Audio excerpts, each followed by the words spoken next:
negotiation table.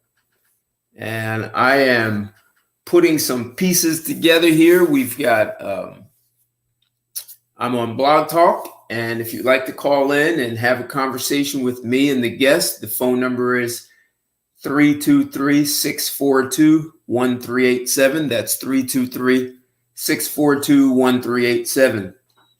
And I am also on YouTube. We're doing a live stream. And we are also, in a few seconds, going to be on Instagram. So the world will hear us today. And it's going to be a very interesting topic that we have here. Just give me a second here. Let's see. Instagram has made so many changes here. There we go. And now I'm going live on Instagram. So, what's up, $1s? Lando, good to see you here in the house. Perfect. What's up? Great to see you guys. As you guys know, every Sunday at 7 o'clock, we do Straight Talk, the talk show that is made for men by men. And I think I want to add a little light to my room.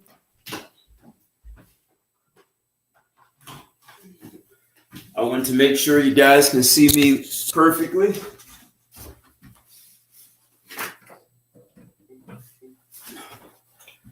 Add just a little bit more lighting.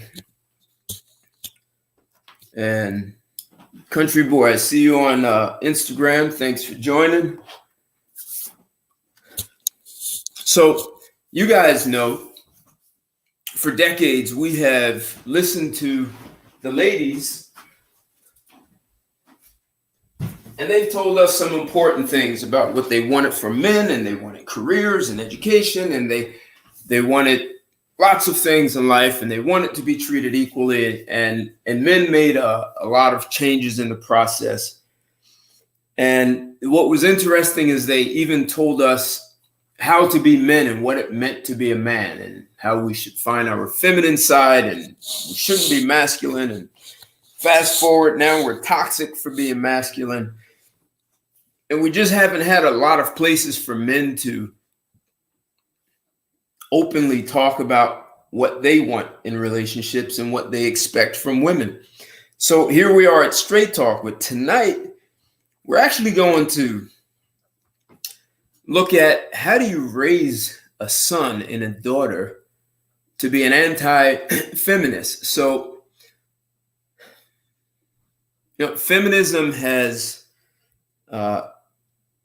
claimed that they wanted equality, and men are being pushed out of the workforce and displaced. And what do we do with men? If right now 51% of the workforce is women, if we go to 60 or 70% women, 90% women, what do we do with the men?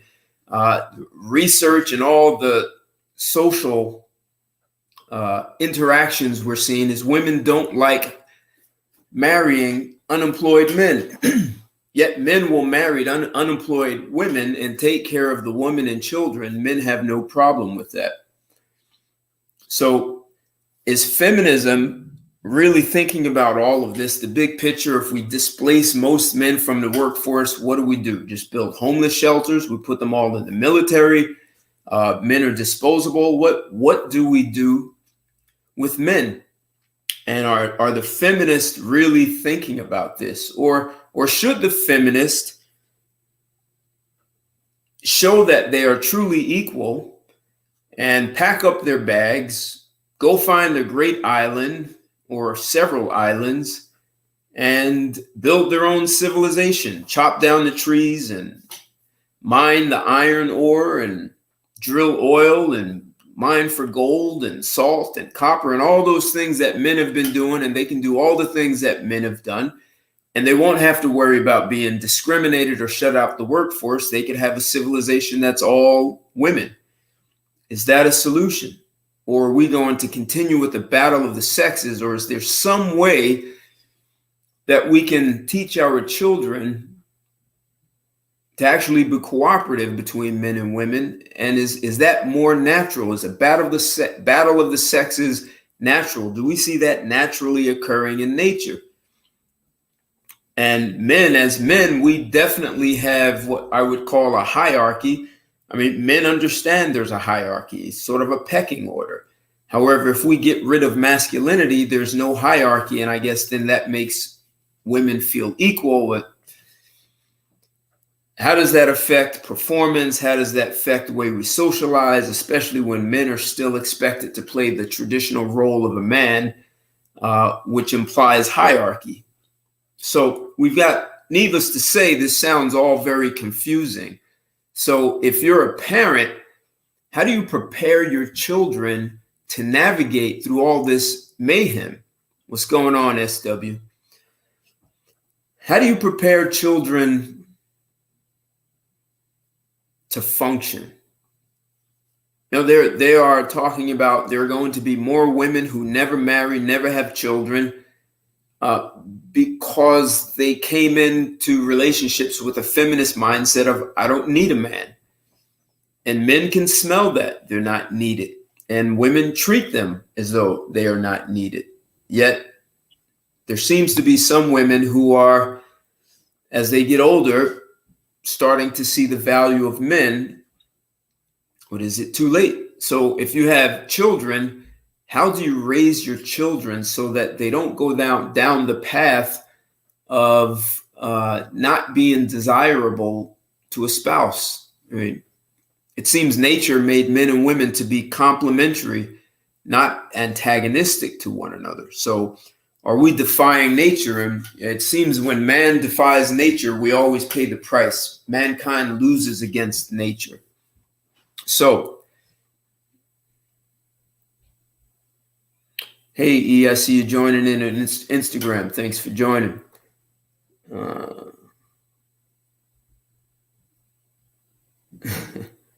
Coolette, hey, what's going on? So we have a woman who may not be most loved by many of the women who claim to be feminist. Charity, are you here with us? I am. Okay. You heard me say a few things, and I know you have children. You have acquired quite a bit of wisdom over the years throughout your life. And I'd like the audience to hear how you raised your children. So I'd like to have a conversation. There are a few people who have called in already, and I'm sure they'd like to have a conversation. And we're hoping that you're open and willing to share the wisdom you've acquired and the things you've done that worked, and help people better navigate so they can raise their children to have happy, healthy relationships that make society better. Are you open and ready and willing to do that? Yes. Perfect. So why don't you introduce yourself to people? What's your name and where are you from? My name is Charity Jackson. I'm from Columbus, Ohio. Okay, perfect. Columbus, Ohio. So you're up there with the Great Lakes. Yes.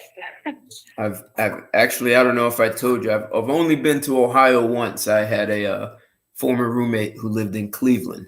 So I went through, and it was February. So there was a nationwide snowstorm, and you all get snow. We get a lot of snow. Yes. So, how many children do you have? 5. You have 5 children. Okay. All girls, all boys, a mix? I have 4 boys and 1 girl. 4 boys and 1 girl. Were the boys first? It was 3 boys, then my daughter, and my youngest is a son. All right. So I assume they were pretty protective of their sister.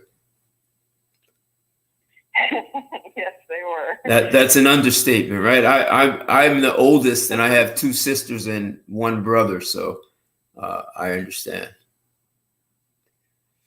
Yeah, they would try to tell her what she could and couldn't wear to school, and yeah. Oh, wow. Very protective. Very protective, really. They were even concerned about how she dressed in school. Yes. Did she listen to them? No, but if it was something that wasn't appropriate, they would come tell me, and I wouldn't let her wear it. So okay, it still worked out well for them, but okay. Yeah, no, she didn't listen. Probably because she was a lot more mature than they were. Okay. Which is usually the case, but yeah, it was pretty entertaining, though. I will say that much. Okay. All right. So, your children, are they still small? Are they adults? Or are you a grandma yet? Or what? How does that work? I am. My oldest is 25. My youngest is 19. They're all grown.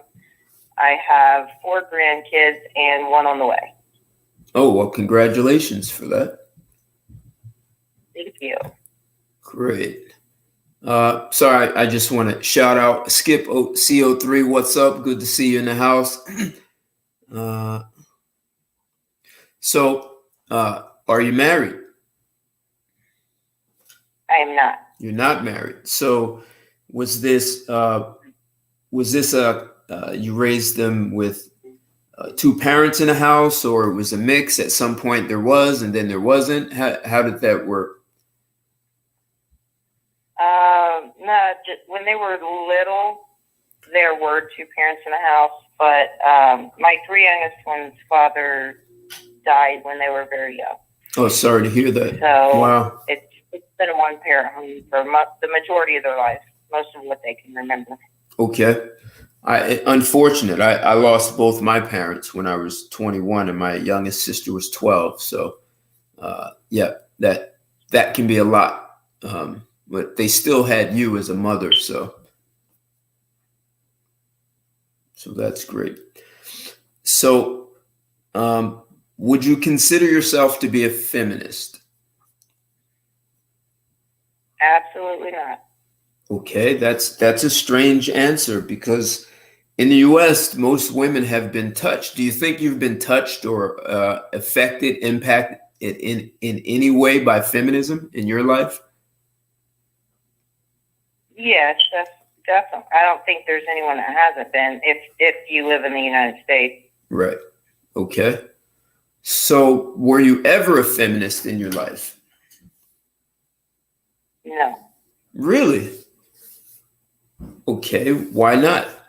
Really.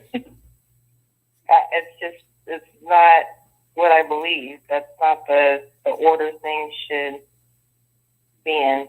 I'm a Christian, so I believe what the Bible says, and feminism is against the Bible. I wasn't raised that way. I will say some things, I think when it started out, it wasn't all bad. I think things go from one extreme to the other. When it started out, women had no rights. I think it was a little overboard with that. I do think women should have had some rights, but they've completely taken it from one extreme to the other, and now they're trying to make it where men have no rights. And well, it's crazy. Out of curiosity, what rights did women not have? Well, I mean, women weren't allowed to vote. Women, I mean, a long time ago, if a woman was raped, she was treated as if it was her fault. It was, usually she wasn't believed. Okay. So there were some things that did need to change, but not to the extent now. A woman doesn't even have to have proof. She can just accuse a man of raping her, and the man has no rights now. Right. But okay. I mean, it's gone from, like I said, from one extreme to the other. There's no feminism isn't even about women being able to have rights now. It's they say equality. It's not about that. Feminism has gone so far left. I don't even know what it stands for anymore. When a woman says they should be able to walk the streets naked, I mean, there's no wisdom in what they're doing now. There's a lot of women even that will claim they're feminists, but when you sit down and really talk to them about it, like you were talking about when you first came on the show, do they want a man that doesn't work? Do they want a man that's going to stay home with the kids and they go out and work? Right.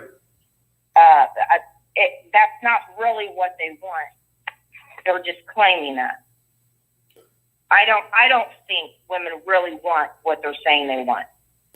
Well, I mean, I'll paint a picture. If we made complete equality from the children's age, one of the first things you'd have to get rid of is boys and girls sports. You just have a soccer team, a baseball team, a basketball team, and the best people make the team. Track team, and you already currently have boys who identify as being girls, and they're being allowed to compete in girls track, and they are crushing the girls. What that will ultimately do is cause girls to lose scholarships in sports. So if you get rid of boys and girls, if you look at the military, women get to carry less weight. They can run slower times because they're women. We eliminate that. It means they would have to do the same for the police and the firemen. It means the men who work 14, 15-hour days, women will have to do the same. Just because you have children, you won't be able to use sick leave. I mean, if we make it equal across the board, and then when you talk about the whole dating life, women should be ready to whip out their credit card and not expect a man to pay for anything. And I don't think women want a world that looks like that. I don't either. In fact, the women in the workforce, you said now it's what, 51% women in the workforce? Correct. But what are they doing? Most of them are not doing manual labor. Most of them are not doing the hard work that men do.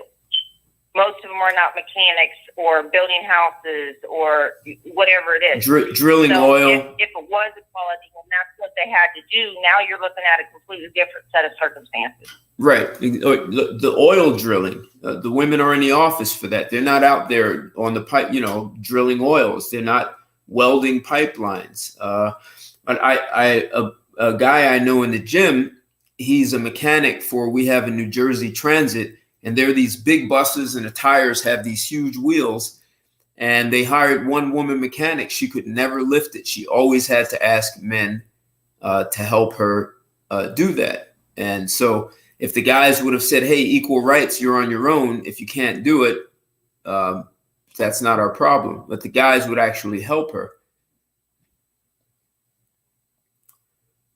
Hey. Right. Like I said, I think I told you that I've been in, I'm not a mechanic, but I did body work. I've actually done a lot of jobs that guys do. But as far as the heavy lifting, there's a lot of stuff I can't do. And I know I can't do it. Interesting. If it was not for a man to help me, or I would have to have machines to do the lifting or something like that. Women cannot physically do what men can do. They can claim it all they want, but they can't. Well, there may be a few exceptions. You have some women that look like men that are bodybuilders and right. what have you. Right. I mean, you may have a few exceptions, but the majority of women, more than 90% of the women, cannot do what men can do. Okay. And when you look at doctors, just OBGYN, when it comes to delivering babies, the women, they go to med school, they do well, but most of them refuse to put in the hours that men put in. Men put in these outrageous hours. They get great bonuses. And when you look at Department of Labor statistics, that is a big reason for the pay gap, is that women refuse to work the hours that men work. And a lot of, I'm not even talking about manual labor. I'm talking about attorneys and doctors, engineers, the kinds of hours that men put in especially when they make partner, they make it to a higher level in the firm. So that's been an issue too, but we don't talk about it much.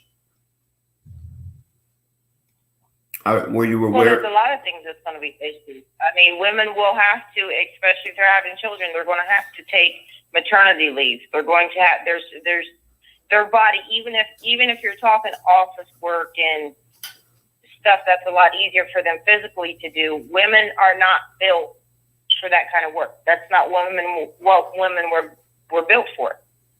Well, so there are some that will work extra hours. I've had to work more than 16-hour days just because I had 5 kids to take care of. But my health now, because of it, and I'm only 43, my back is all messed up. I have all kinds of health problems because of the work that I had to do.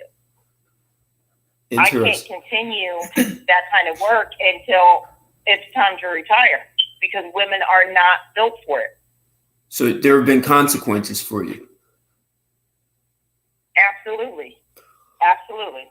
I've got a guy who's all the way in Cancun, Mexico right now listening to us. What's going on, West Coast? Good to see you in the house. Thanks for listening. Enjoy your vacation and check us out. Whatever questions you have for Charity, love to hear it. So Charity, if you were raised as a Christian, you were never a feminist, and you said because of the Bible, was there anything else that discouraged you from making a claim of being a feminist? I mean, not really. It doesn't make sense. It's not logical. Why do you say? Put God aside, it's just not logical. What do you mean? Especially for people that want to have families. If you want to have a family, you need to decide the best way that's going to work. And it's always going to be the man being the provider and the woman taking care of the children. Do you consider yourself a feminine woman? I mean, I'm probably a little more masculine than a lot just because of what I've had to do. Okay. I was raised pretty tough also, but I'm definitely, I'm still a feminine woman. So do you think the feminists condemned women for being feminine?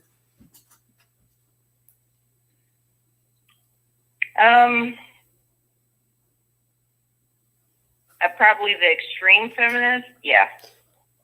Okay. I wouldn't say all of them or everybody that claims to be a woman. But I guess it probably depends on what way you're looking at it. I mean, there's feminists who they don't want a man opening the door for them. They don't want a guy carrying their bags for them. They don't want, all this. It's just none of it makes sense. If a feminist is truly a feminist and you want equal rights, you want to be treated like a man, then go out and get a job a man does, and let's see how you feel in 10, 20 years. You won't be able to do it until it's time to retire. Well, I think none of this is logical. It's destroyed so many families. It's destroyed so many households. I think a lot of women would be upset with you for your comments. It's facts. You can get upset all you want. It's just the way life is. So how do women deal with you how God intended it? When you speak like this? How do women? Excuse me? When you speak this way, how do women deal with you? Well, most of the people I'm around believe the same thing. So I don't really have much issue unless it's maybe a discussion on Facebook or something like that. But most of the people I am around have the same beliefs. So okay. So I don't really have much issues. So you have 4 sons who now live in a world of Me Too. Are you concerned for them? I am concerned for them. Why is that? I mean, when when you have a situation where two people can be drunk, if the woman is drunk, it's rape. If the man is drunk, he raped her. How do you expect the man to process the whole no when she's coming on him as well, but the woman doesn't have to? I'm very concerned. My son could go to prison for rape when it was consensual. Okay. My son can be accused of something that he never did because a girl gets her feelings hurt because he doesn't want to be with her. They had a sexual relationship. She wants to be with him. He doesn't want to be with her. Now she can accuse him of whatever she wants, and he can actually go to prison for that. I've heard of a real situation like that.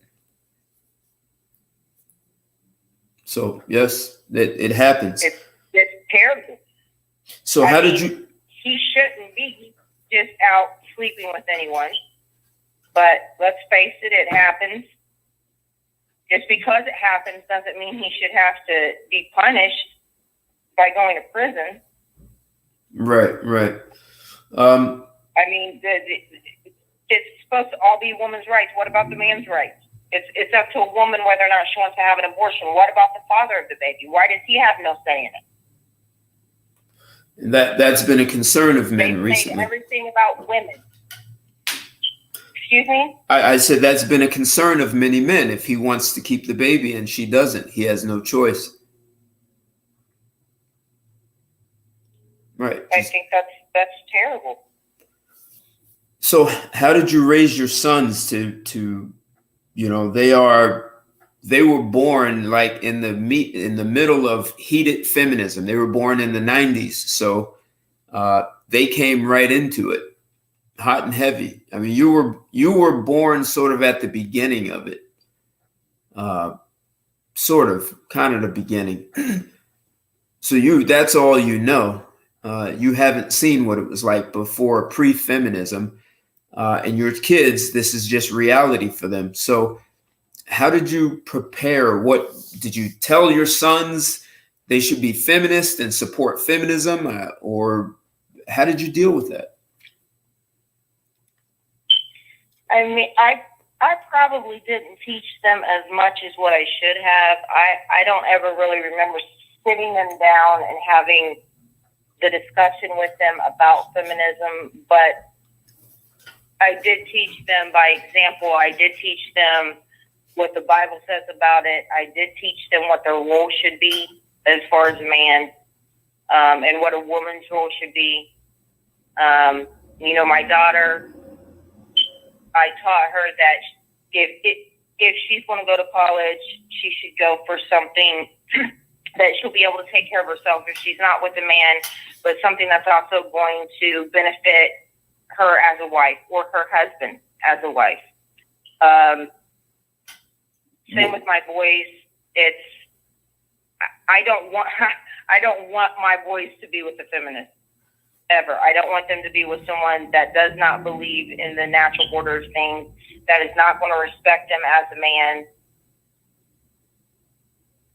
So, I mean, I probably didn't teach them as well as I should have, but I have always taught them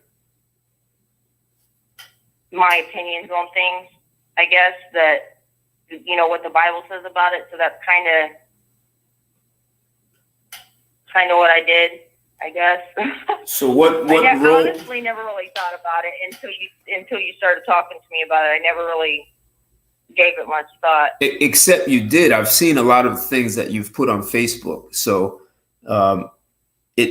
No, I mean, I never really thought about the way I taught them until you started questioning me about it. I didn't really. I mean, I did teach them certain things, but I never really, at the time, thought, I'm teaching against feminism. I was just teaching them what I thought was right, and I never really compared it to feminism until you brought up this subject. Okay. And you, so did you explicitly say to your sons it wouldn't be a good idea to marry a feminist? Not in those words, but I've told them it wouldn't be good to marry, I guess, someone that thinks like that. I never really named it feminism, but I mean, that's what it is. Okay. And what did you tell your sons? What did you tell your sons their role was in a relationship, especially in marriage? Well, they're supposed to be the head of the household. They're supposed to be the provider.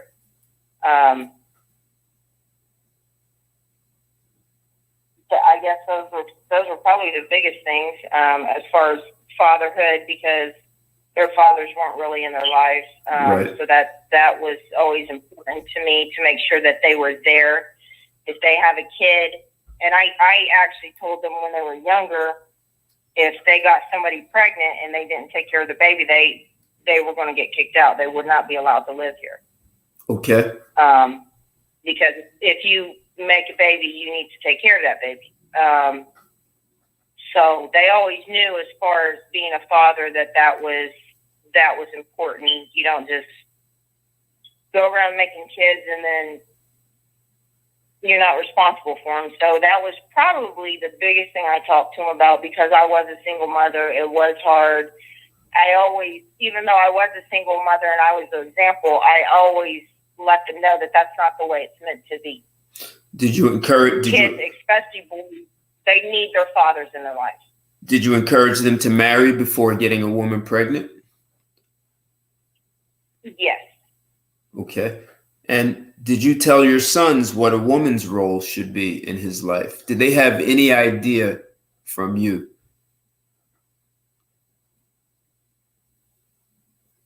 Well, a woman is supposed to be a helpmeet. A woman now.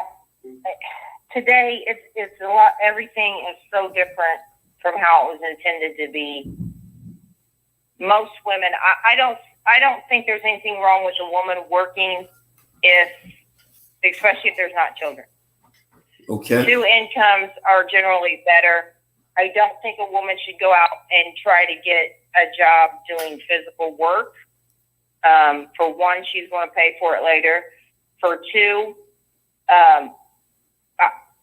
I just think you should use wisdom.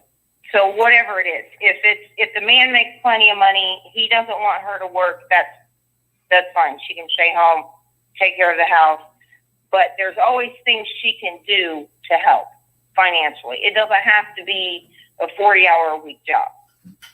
There's a lot of stuff you can do staying at home. You can sell stuff online. You can make stuff and sell it. There's so many ways. Even if you're taking care of kids, there's still so many ways you can bring extra money into the household. Well, a lot of women say they're exhausted. They can't do anything else if they're taking care of kids. Like it's too much and overwhelming. It is exhausting. It is very exhausting, but it can be done. I think a lot of it probably also depends on how many kids you have. Makes a big difference. Okay. But it can definitely be done. I took care of 5 kids by myself. I worked. I went to school. I raised my kids. So it can be done. Okay. A lot of it depends on the mindset. You know, that's why you have to be careful who you choose to be with. So that's a perfect segue. I want to ask you about your daughter. How did you teach her about who she chooses? How did she know? So how did you guide your daughter to understand the importance of a man? Or how did you, so you were never a feminist.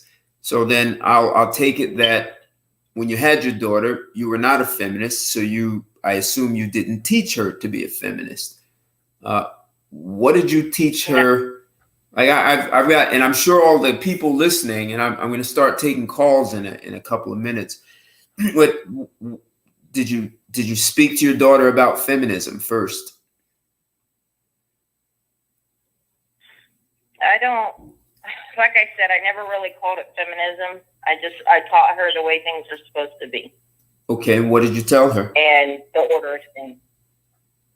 Oh, if you're married, the man is supposed to be the head. He's supposed to be the provider. You're supposed to submit to your husband. You're supposed to support your husband in what he does. And you're supposed to be a helpmate. You're supposed to help him in whatever way you can. And did she ever push back? Because you would think that in school, they're teaching feminism in the movies, the media, the book, everywhere. How did your daughter ever say, well, Mom, that's not what they're, that's old fashioned. No one does that anymore. Did she ever push back? No. No. Well, my biggest thing with my kids were, and all of them, if they have an issue or they have a problem, they come to me and ask me about it. And generally the question is, what does the Bible say about it?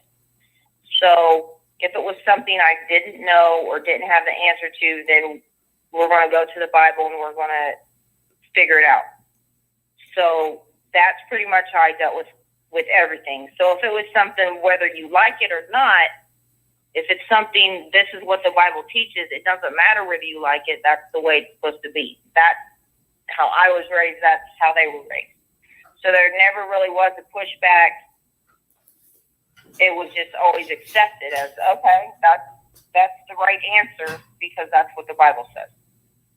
So I will say I was fortunate in that because none of my kids ever disagreed on any of that. If that's what the Bible teaches, then they were in agreement with it, or at least how it should be. Okay.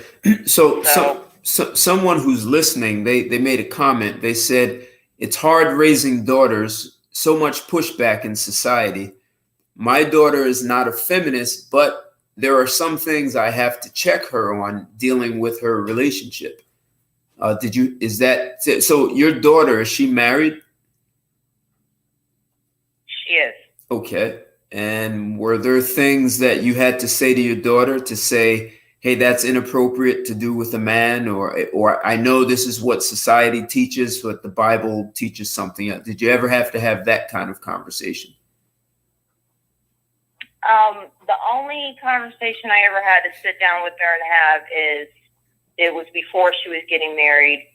She had planned out what she wanted to do, and she wanted to go to college to be an architect, and she was trying to get a scholarship through basketball. So those were some high priorities for her. She decided to get married. She wasn't 18. She was 17 when she got married. Okay. So she decided to get married, and that's what she really wanted to do, was get married. So I had to sit her down and talk to her and tell her she needed to change her priorities. If marriage is what was important to her, then she needed to put that first instead of basketball or college or anything else. Wait a second. Marriage is what I'm sorry. What? No, go back up. Say that again. What did you say to your daughter? Your daughter was clear she wanted to be a wife, correct? Yes. And you said what? Can you repeat that again? That she needed to change her priorities. If marriage was important to her, then her first priority would have been to her husband and being a wife. That became her first priority, if that's what she wanted to do. You can't make your priority basketball and college when you're trying to get married. So, at the time, she was trying to juggle all this stuff, her schedule, all this different stuff she was wanting to do. She was trying to go to all her games. She was trying to do all this stuff. I didn't have her drop out of basketball, but I did have her put a lot of things on the back burner. So then her goal was not getting the scholarship to college, and her goal wasn't even college anymore because she wanted to get married, and that was more important to her. So how did your daughter... And as a married woman, your first priority has to be your husband. Okay. If Good. It's not, then you don't even need to be getting married. If your husband is not your first priority, you should not be getting married. Okay, very good. And you said she wanted to be an architect initially, correct? Correct. And what were your thoughts about that career? My thoughts were, for one, it was too many years of college, and you're trying to be not even just a wife, a new wife. You have a new marriage. You can't take all that time away from your husband to try to go on this path to be an architect. You're going to be in college around a bunch of other guys showing you a bunch of attention. It's going to cause problems in your marriage. she wouldn't have had near enough time for her husband. He would have been working, and instead of her being there for him when he's off work, she would have been focusing on a career path. Okay. I didn't think it was a good idea. I talked to her about it. She, I told her you need to think about what you really want. Is it being a wife? Is it being an architect? What is it that you really want? And so she took time and came back and decided she didn't want to go to college to be an architect. She really wanted to get married. That's what she wanted to do. And I'm not saying that you can't go to college or you can't go to school if you're married. But if you're looking at a career, depending on what it is, some of it, you're talking about an 8-year commitment. For someone who's just married, to me, that's not wisdom. Unless this is something you've discussed with your husband, this is something you both decided on, this is what he's wanting as well, then maybe you can make it work, but I still don't think it's wisdom. You're talking about a brand new marriage. You're going to be going off. You've not even had time to spend. In the Bible, it talks about taking a year sabbatical when you get married, which, in our time, we can't always do that. But in the Bible, it talks about getting married and taking a year with your spouse to get to know them, to spend time together, to build that. You got to build a foundation. You don't get married and then just take off, and now you're out here searching for what you want to do. He's out here doing this. It's not good on a marriage. It's definitely not good on a new marriage. Interesting. Okay. I have more questions, but I'm willing to bet there are a few people who have some questions for you. So I'm going to take a caller from area code 415. 415, you're live and on the air with Straight Talk. What's your name and where you calling from? Hey, this is Alex calling from San Francisco. Hey, Alex, how you doing? Thanks for calling, man. Sure thing. Nice to hear Charity talk about her views on, child rearing, and especially when kids get a little older in their teens and 20s. I'd like to hear about her sons, too, and what they're doing, but, I think maybe the daughters are getting a little more influenced by feminism, although I think it's pretty much both ways. I think boys are equally influenced by the dogma or the times, right? Right. So I have one question for the moment. The one question I have for Charity right now, I'd say, is it's sort of complicated, but it basically is the feminist mindset or a more traditional mindset. Is that a personality trait? Can it be taught? I think we can all agree that it can be taught. It's just, personally, I believe that some people have a personality trait that's more likely to go with the grain and or go against the grain. But to what extent could traditional stuff be taught, whether it's through Christianity or just through child rearing without religion? So I guess the question is, does Charity think that personality plays with it, something you're kind of born with, a more traditional mindset, or is something that you could be taught? That's something that can be taught, and how do you teach it? Right? If she could go back and teach it better, right. Would she change things? Right. Would she change it? Perfect. Yeah. So the question is sort of multi-part, but I think you get the gist. Yeah. That's actually, Alex. So first, Charity, I want to say this topic is Alex's idea. So thanks, Alex, for suggesting this. Oh, sure thing. Yeah. And Alex took it in a direction that I was planning to take it at some point, which is if you could go back now that you have children and you've raised them, and you see what works and you see what our environment is made of. So, and I think, Alex, that's what you're asking. Now that you've thought about it. That's what I'm asking. Yeah. Right. And also, if you could go back in time, what would you change different? And also, surely, like you said, most of the people are in the church, so they have that traditional mindset. Not many people you interact with, daily are this new feminist variety. But surely there's somebody who might be less traditional, and how if you could go back and change some things you've done, or if you think your friends could go back, how would they change it? Yeah. If I could go back, absolutely, I would go back and change a lot. I would have definitely given stuff a lot more thought.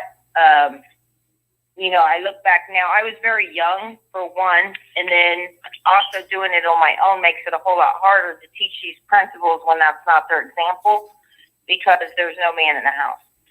So I would have made better choices. I would have made much better choices if I could go back, and I would have much rather raised my children in a household with their father, with a husband, with their father there to help give them that example.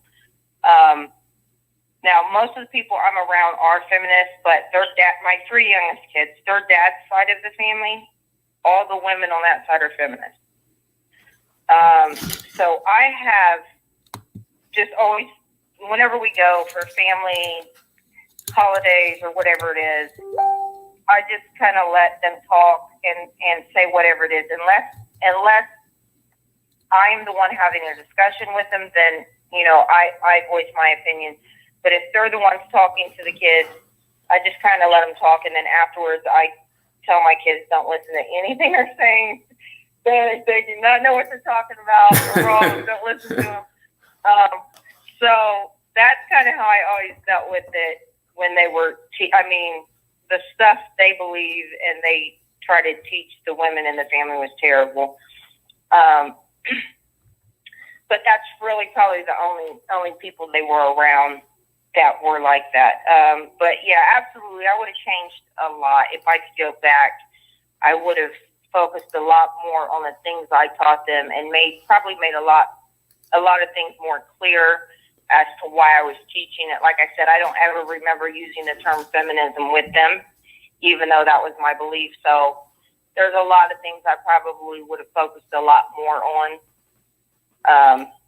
As far as if it's not biblical principles, see, that was one reason it was so easy for me with my kids to talk to them about things and to never get any disagreement with it, because of our beliefs. It's basically, if that's what the Bible says, you can't really argue with it. You can't just pick and choose what you want to believe and what you don't want to believe. So aside from that, I would say the best way to teach your kids is just by example. You can't try to teach them or get them to do one thing, but you're doing something else. It's not going to work. Right. I was going to say that. That makes sense. Yeah. So that your start would have been being the example, right? So the choices, your first husband died when your children were young. My last husband died. Or your last husband died. My first husband was abusive. I got married when I was 17 to my oldest son's father, and he was very abusive. It was not a good situation, which is why we divorced. Okay. My three youngest kids' father also, it was an abusive situation, and I was always trying to move and get away, and he would find me. So that went on for like 7 years, and he was killed, which actually kind of ended up being it's sad to say, but better for us, just because of how abusive he was.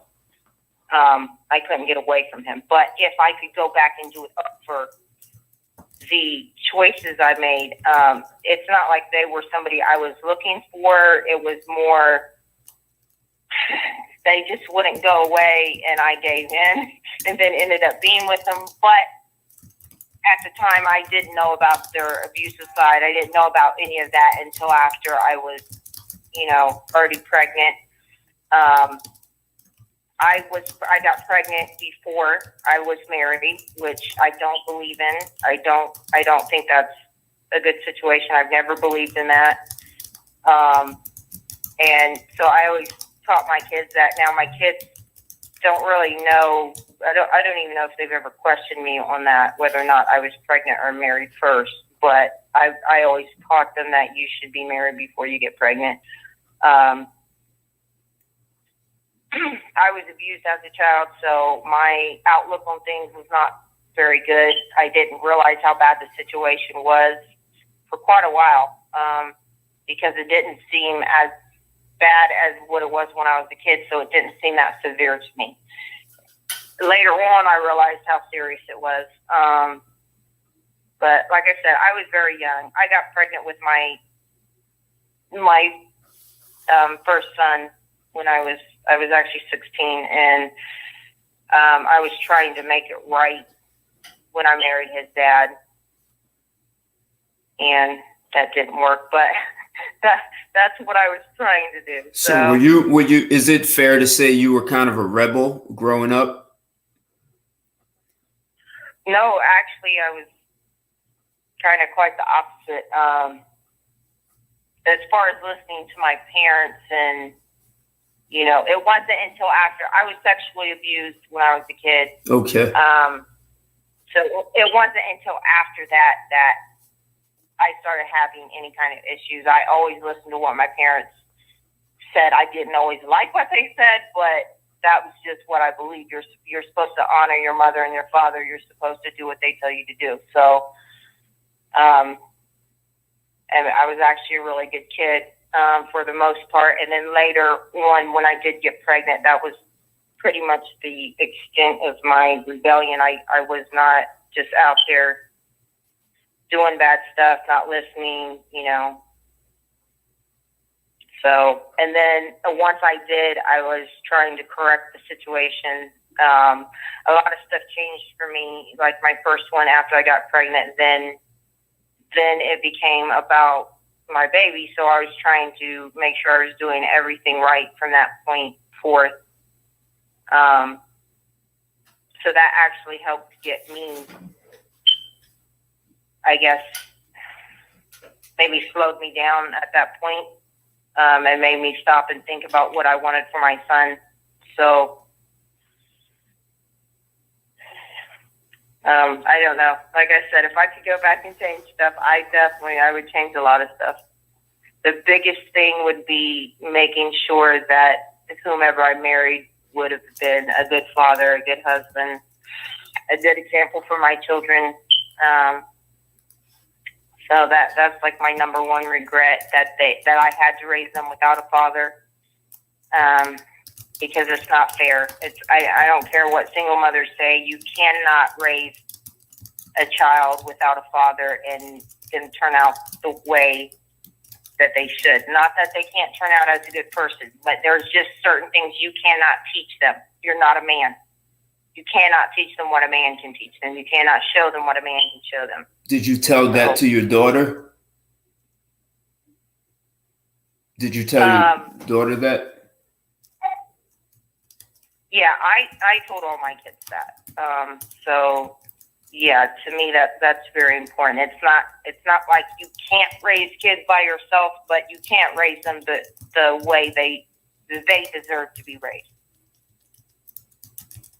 Okay. It's not fair to the kids. I mean, in my situation, it was better to raise them by myself than for them to be brought up in an abusive home. But it still is not what was best for them. They shouldn't have been exposed to any of that. And had I used more wisdom and thought things out a lot better than what I did, instead of getting pregnant and then ending up in this situation where now I can't get rid of this guy, I'm pregnant, I should have done a lot different. I was immature. I still had my core beliefs, but I was immature. I wasn't living the way that I should have been living. I wasn't using wisdom. And sadly, my children paid for it more than anybody else, because they're the ones that had to grow up without a father in their life. Is that a point that you'd like to make clear to all women who are of the mindset, I don't need a man? Is that something that women should really think about before they attempt to raise children on their own? Absolutely. For one, even if you feel like you don't need a man, You can say it all you want. It's not true. Women are designed to be with a man. That's the way God made it. And some people may not be Christian. Some people may not believe it that way. But women especially are more emotional. Women want love. Women desire all these things that a man is the one that can fill that. Now, there's certain things that, in my opinion, only God can fill. But if you're looking at it outside of religion, especially, there are very few women. I'm not saying there are none, but very few women that is going to want to spend their entire life without a man, without being loved. That's not natural. That's not how women are made. But for the children, even if you feel that way, even if you feel you don't need a man, it shouldn't be about you and what you feel. It should be about what's best for the children. And what's best for the children is being raised in a home with both parents working together to raise them right, being an example, teaching them how it's supposed to be done, teaching them how they're supposed to be able to grow up and live their lives. Okay. I want to bring in another caller. I want to bring in area code 870. 870, you're live and on the air with Straight Talk. What's your name and where you calling from? Good evening, Mr. Santos. This is your boy Kendrick Harris here from Proctor, Arkansas. Hey, how's it going? Thanks for calling in. So, do you have a question? All good. Do you have a question for Charity? Well, I will say this to Miss Charity. I applaud you, ma'am. I really do. My hat's off to you, because I was raised up along the same lines as you, and as a young boy, I was taught if you go out here and get one of these girls pregnant, your childhood ends, son. And now you become a man, you got to step up and take care of your responsibility as fatherhood. And those are my core beliefs. And to this day, Miss Charity, those beliefs haven't failed me yet. I'm single and yet without a wife, and not out here really just sowing my oats willy-nilly. So I really do. I applaud you. Thank you. Yeah, thanks for that. You will. It's good to hear that you believe the same. Oh, yes, ma'am. No doubt. And like you say, it's a shame, like you say, for the kids that's coming up in this feminism stuff. Because I grew up in the 90s, but I was born in late 88. So a lot of stuff, I was a child and didn't even know what was going on. Up until my early 20s is when I started becoming aware of this stuff. So it's a real mess out here. Yeah. Hey, it has destroyed so many families. hold on, everyone. I want to hold on, Kendrick. I want to bring in a caller from area code 504. 504. You're live and on the air with Straight Talk. What's your name and where you calling from? And 504, you either have me on mute or you're just listening. I think that's Louisiana. Okay. Well, I'll keep you on hold, 504. Thanks for calling. So, Alex or Kendrick, do either one of you have another question for Charity? Yeah, I got one. Sort of a comment and a question. The first is a comment that I've thought about a lot, but before I get to that, I want to make sure I don't forget the question. The question is sort of like, it seems to me that you could kind of equate feminism with like being anti-family, right? If, to a large degree, feminism is just propelling a woman's career, allowing her to be independent in the world, not needing a partner or a guy. It's also anti-male. I think there's definitely man-hating going on, but it's also just about empowering women to be independent, right? So they don't just depend on a guy. So it seems like, if the goal of feminism is to get women a career, then it works. But if the goal is to have a family, it seems like it falls flat, So I think it's okay if you tell your daughter, like, if you want a family, you can't have this philosophy. If you want a career, you can choose this philosophy, so you have to sort of choose one. They say you can't have it all, right? Women talk a lot about, you can't have both the amazing career and the amazing family. It's just you have to kind of divide your time, and there's just not enough time in the day to do both. So I guess, would you agree with that? Like, that you think feminism sort of works for career women and just doesn't work for family women, or or is it not that simple? And then my comment is different, but I'll leave you with that, and I'll comment later. Okay, so you're saying if it's feminism and they don't want a family, does that work? Well, I mean, would you say that, like, say your daughter said, I'm 17, 18, I want to go to college, I want to be an architect, and I don't want a family. She says, I don't want kids. Very few girls or boys know for sure whether they don't want kids when they're 19. But she was very adamant, and she says, I don't want to have a family. I don't want to get married until I'm 35. Would you try to support her in that decision, or would you, for the average woman, right? For the average woman in America who's got a 18-year-old, 19-year-old daughter, and the daughter is insisting that she doesn't want a family, she wants a career. Like, what do? Do you think the woman should be like, you should try to, should she encourage the feminist mindset at all, or always remind the daughter that, the family is important? I wouldn't say encourage can't have the both, feminist mindset.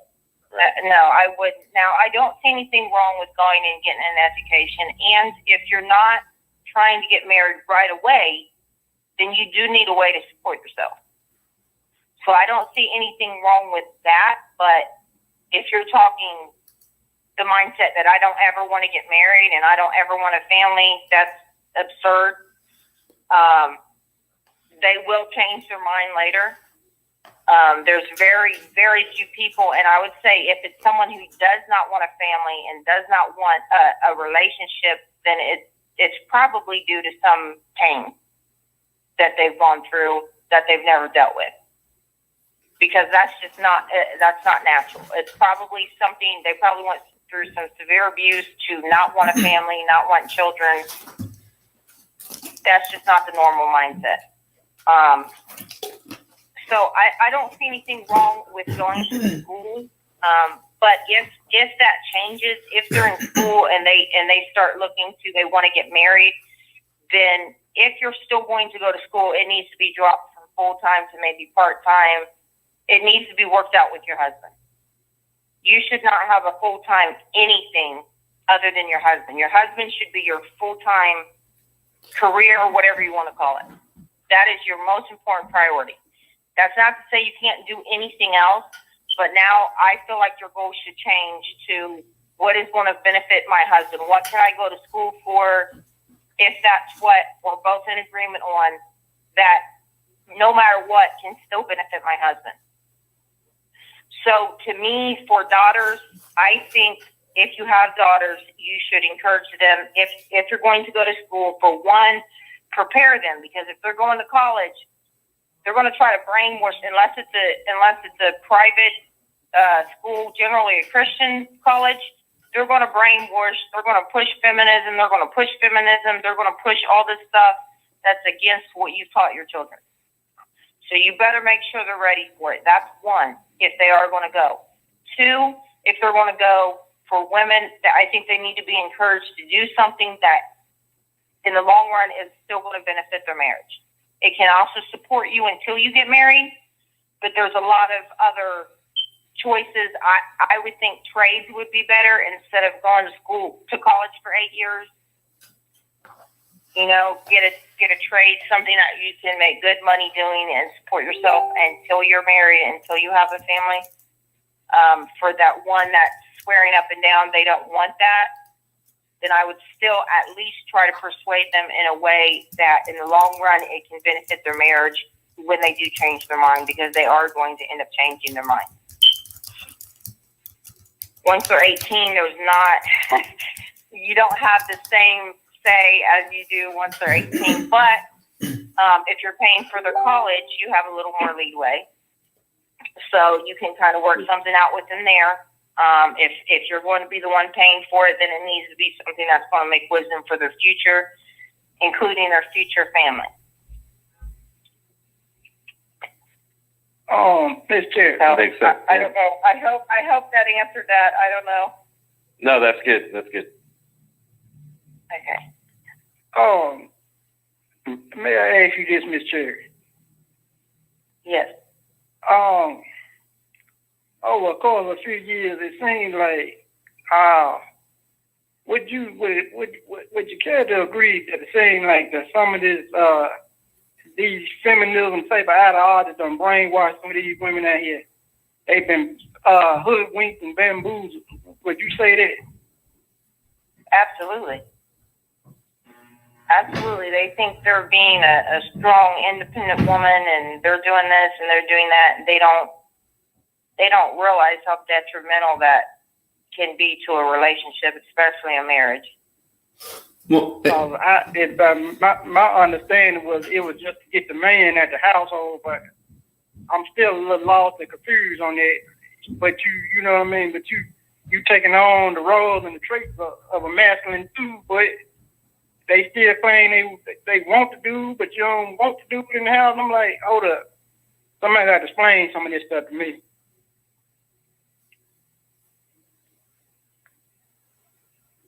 Yeah, I don't really know what to say. I think that's my biggest concern about college for kids, period.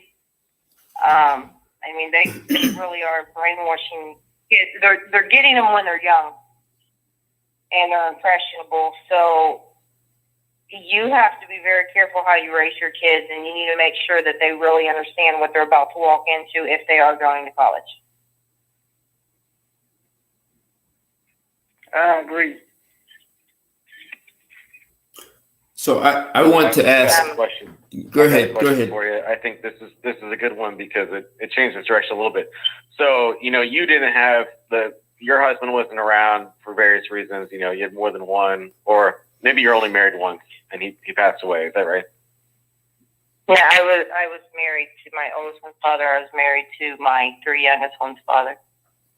Okay, so you've spoken a little bit about the role of the mother in raising the kids, especially the daughter. So as far as the husband and the father of the kids, is his message the same as the mother's, or does he take, do you think he should have a different message, and what should that message be as far as, maybe raising sons, or also to the daughter, right? So, it's a little bit different because I think the sons will accept advice from the father most easily, and the daughters will accept advice from the mother most easily. And usually the relationship's a little bit tighter there, closer. So what extent does how is the father's message different than the mother's, and what should he say to raise daughters and sons in an anti-feminist way? I'm sorry. Say the last part. Oh, I was just saying, so if you want, it depends on what your goal is, but if you decide that you want to raise your kids in a traditional way, and the traditional way is in many ways anti-feminist for the obvious reasons, how should the father raise the kids? And if so, how is it different from what the mother's message is? Well, personally, I think if that's how you want to raise your kids, then you have to find a spouse that wants the same, because a divided house is going to fall. Right. If you're not in agreement on how to raise your children, you should not be married and having children. Obviously it can happen. People do things and sometimes mess up, like I did, and then you're trying to fix it. But that's not the way it's supposed to happen. So if you're starting out, if you're looking for a husband or a wife, the biggest thing is to find someone that you're in agreement with on all of those things. If you're not in agreement on all of those things, don't get married and try to raise a family. Because kids need consistency. They're always going to need consistency. If you got the mom telling them one thing and the dad telling them something else, it's not going to work. Agreed. It's just going to cause confusion. So that would be compatibility, like sort of family value compatibility and family values, or your personal values, how you want to educate your children, how you discipline them. the messages you send, how compatibility and how you work together, as well as being complementary. Is that really what you're getting at? Right. And then also you got to remember example. So if the mom and the dad are not in agreement on different issues, that's going to show. The kids are going to learn that whether they're specifically telling them that or not, because they're going to see it. And they'll put you against one another also. Yeah, that's the last thing you want. If you cannot come together as a team to raise your children and come to an agreement, see, that's one thing that raising kids, you got to, if the kid comes to you and says, can I have this? You need to always check and see, what did your mom say? Or what did your dad say? Because that's natural for kids. Right. Kids are going to, especially little ones, they're going to try to, oh, mom said I couldn't have that cake, or mom said I couldn't have that, or dad said I couldn't have that, so let me go ask mom, or let me go ask dad. So you always need to have a united front for the kids. If you don't, you're going to have problems. You're going to have problems raising your kids. You're going to have problems raising them to be respectful towards one another. Because if you're undermining your wife's or your husband's authority, then the kids are going to undermine it too. Oh, that's interesting. So, yeah, you always need to be in agreement on that. Raising kids, raising a family, you have to be in agreement if you want to be able to do it successfully and want your marriage to last.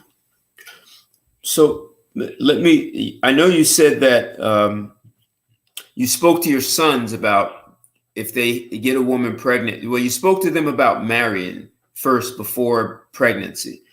But did you speak to your children about sex and compatibility in sex? And I'm asking that for one is sexual compatibility. The other is you were concerned if your daughter went to college, she would get a lot of sexual attention.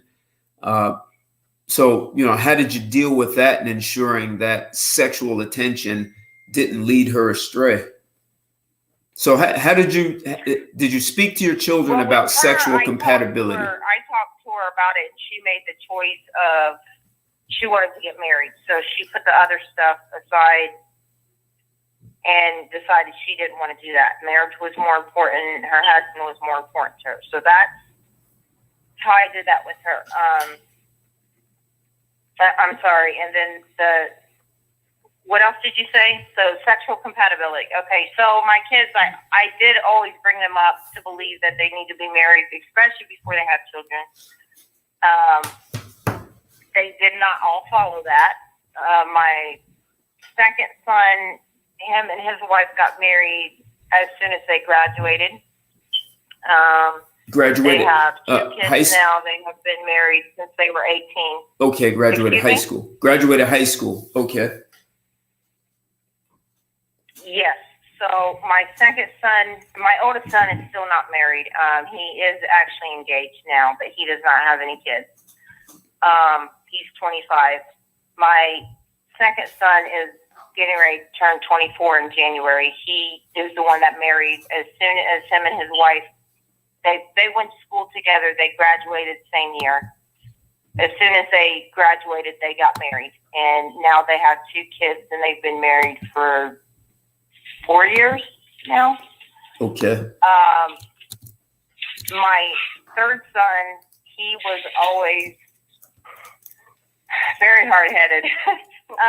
Yeah, he has two boys, and he is not married to either one of their mothers. He is with the youngest boy's mom, but they're not married.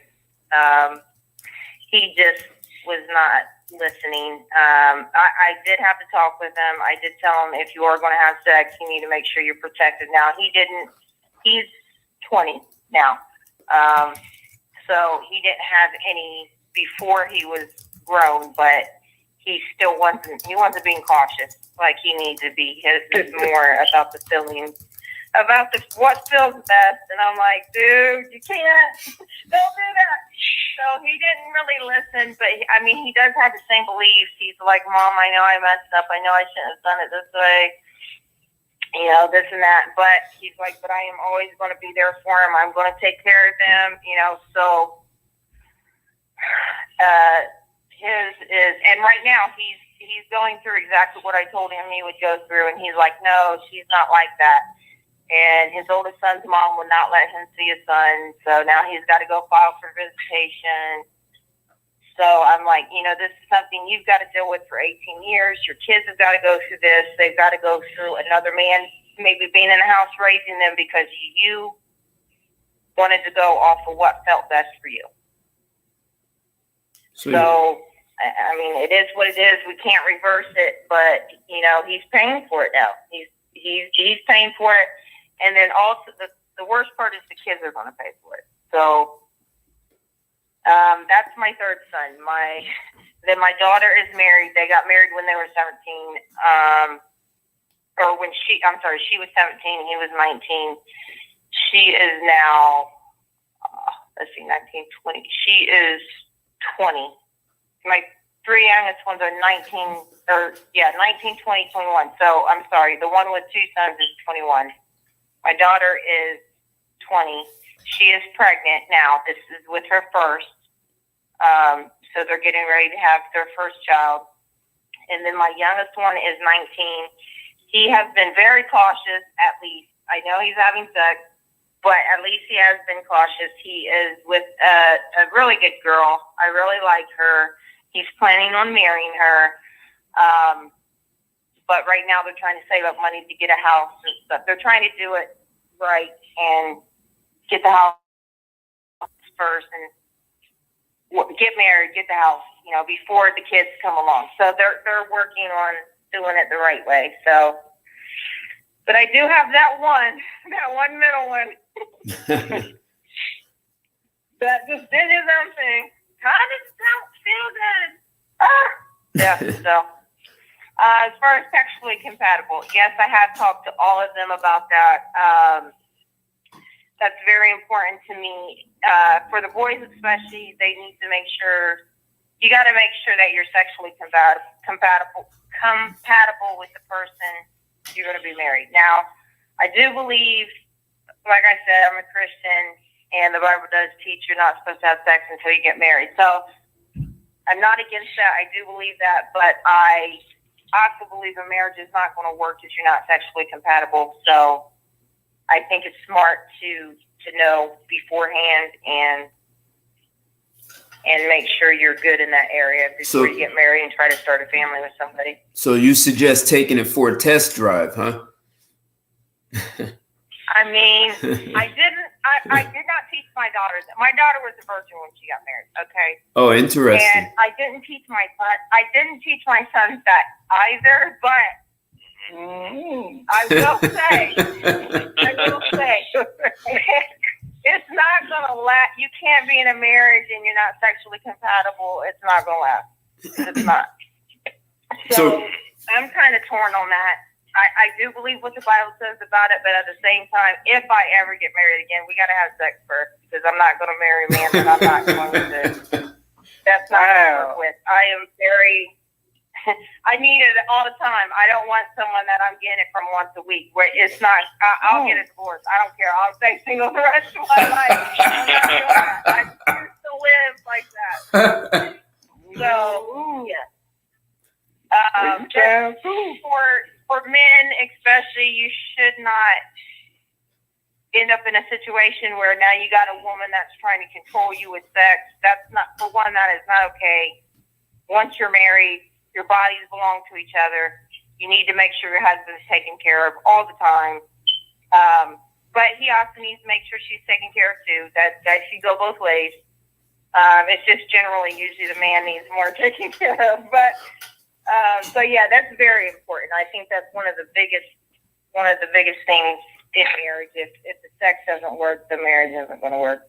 So okay, great. So you actually spoke to your sons about sexual compatibility, and the wife, a woman who's going to withhold sex is not a good is not going to be a good match for them. You had those kinds of conversations then? Yeah, absolutely. I think they think sex is a very important part of the marriage. So yes, I have had that conversation with all of them. So I mean, sometimes it's hard to know because I think women are probably worse at it than men. I think a lot of women try to see what the man wants, and then once they're married, they think they have him, so now they don't have to do what they did before. So I think you have to be very careful. I think men have to be very careful of that. So again, that's why the mindset's so important. That's why, you know, your core values are important. For me, a lot of it's tied to religion. Some people may not be religious, so they have their other, you know, their other stuff. But for me, again, if you're marrying someone that believes in the Bible and believes what the Bible says, then she is not going to do that. Okay, and I assume you spoke to your daughter and made it very clear that using sex as a weapon is not in her best interest or her marriage or husband's. Absolutely, yes. Ms. Cherry. To me, if you're withholding from your husband, you're asking for your husband to cheat. I don't think it's okay for the husband to cheat. I don't condone the husband cheating, but it's ignorance. You're not using any wisdom. You know, like they say, make sure your husband never leaves the home horny or hungry, you know? It's not wise. There are so many women out there that's willing to, you know, do whatever. There's women out there that just want married men. That's all they want. There's, you know, and there's men out there too, you know, out there always around the corner trying to pull a woman away from her husband or a husband away from his wife. So that's something that I think is always important to make sure that they're satisfied. Well, the husband and the wife. What Bill said, Mr. I can both of y'all walk the grudge, except they both agree. I'm sorry, I didn't understand what you said. You have a heavy accent. Can you say that again? I was saying, the book does says, how can two walk together except they both agree? Oh, yeah. Yep. So they both you become one body, one spirit. That's what I'm saying. So all this stuff that is my body, your body, nah, you twain, you supposed to be one. Very good. Hey, hold on. I want to bring in, we're getting still a bunch of callers. So I want to bring in area code 405. 405, you're live and on the air with Straight Talk. What's your name and where you calling from? Hey, Ted, this is Chris. How you doing? Can you hear me? Yeah, loud and clear. What's going on, Chris? How are you? I'm doing pretty good, man. How you been? All right. Okay. All right. So I'm pretty much probably going to be the heel of this conversation. Okay. I've heard a lot of fallacies. Number one, first and foremost, let me just say this. I'm sick and tired of hearing white men complain about feminism because nobody has the financial or political power to allow it to happen except them. And because they have these deviant fantasies of being dominated by women sexually, they push that shit on the rest of us. Where black men and Latino men, we don't like that shit. We don't like being dominated by women, whereas they have these sexual deviant fantasies of being, dominated by women, and that's why they've allowed these feminists to take over. Basically, they're giving the country to women who've done nothing to earn it. Just look at Joe Biden just appointed an all-female communications team. All female. Did he really? They're ever going to hire any men to do anything? Wow. This is white men giving the country over to women who don't do anything but destroy everything they fucking touch. Second, women, you got two fucking choices. And I'm sorry. I know you're going to hate to hear this, but it's the absolute truth. You got two choices. You can go to college or you can get a husband. Pick one. Men value women for their youth and fertility. So once you spent that 4 or 8 years in college, getting that college degree, which no man gives two shits about, all the women who didn't go were the ones that the men were checking for to marry. You missed the bus. If you go to any dating site, Tinder, Plenty of Fish, OkCupid, what you'll find on there is women in their 30s to 50, single, miserable, alone. Why? Because they chose college over a husband. And now no man is checking for them. And third, what's the lady on the phone? What's her name? Charity. Charity. I was actually discussing it, what you told your son, your middle son, about him and his situation with his baby mother. You told him that he had to put up with that for 18 years, and that's a lie. If that woman put him on child support and he's struggling to see the child, she's making it difficult to see, he doesn't have to put up with that. No. You know what he does? If she put him on child support, pay his child support and walk the fuck away. He made that child, he can keep making more until the day. No. Okay. No, hold on, I'm not done. He did make that child. But that woman is always going to be. I am not Okay, done. I'm sorry. Go ahead. He made that child.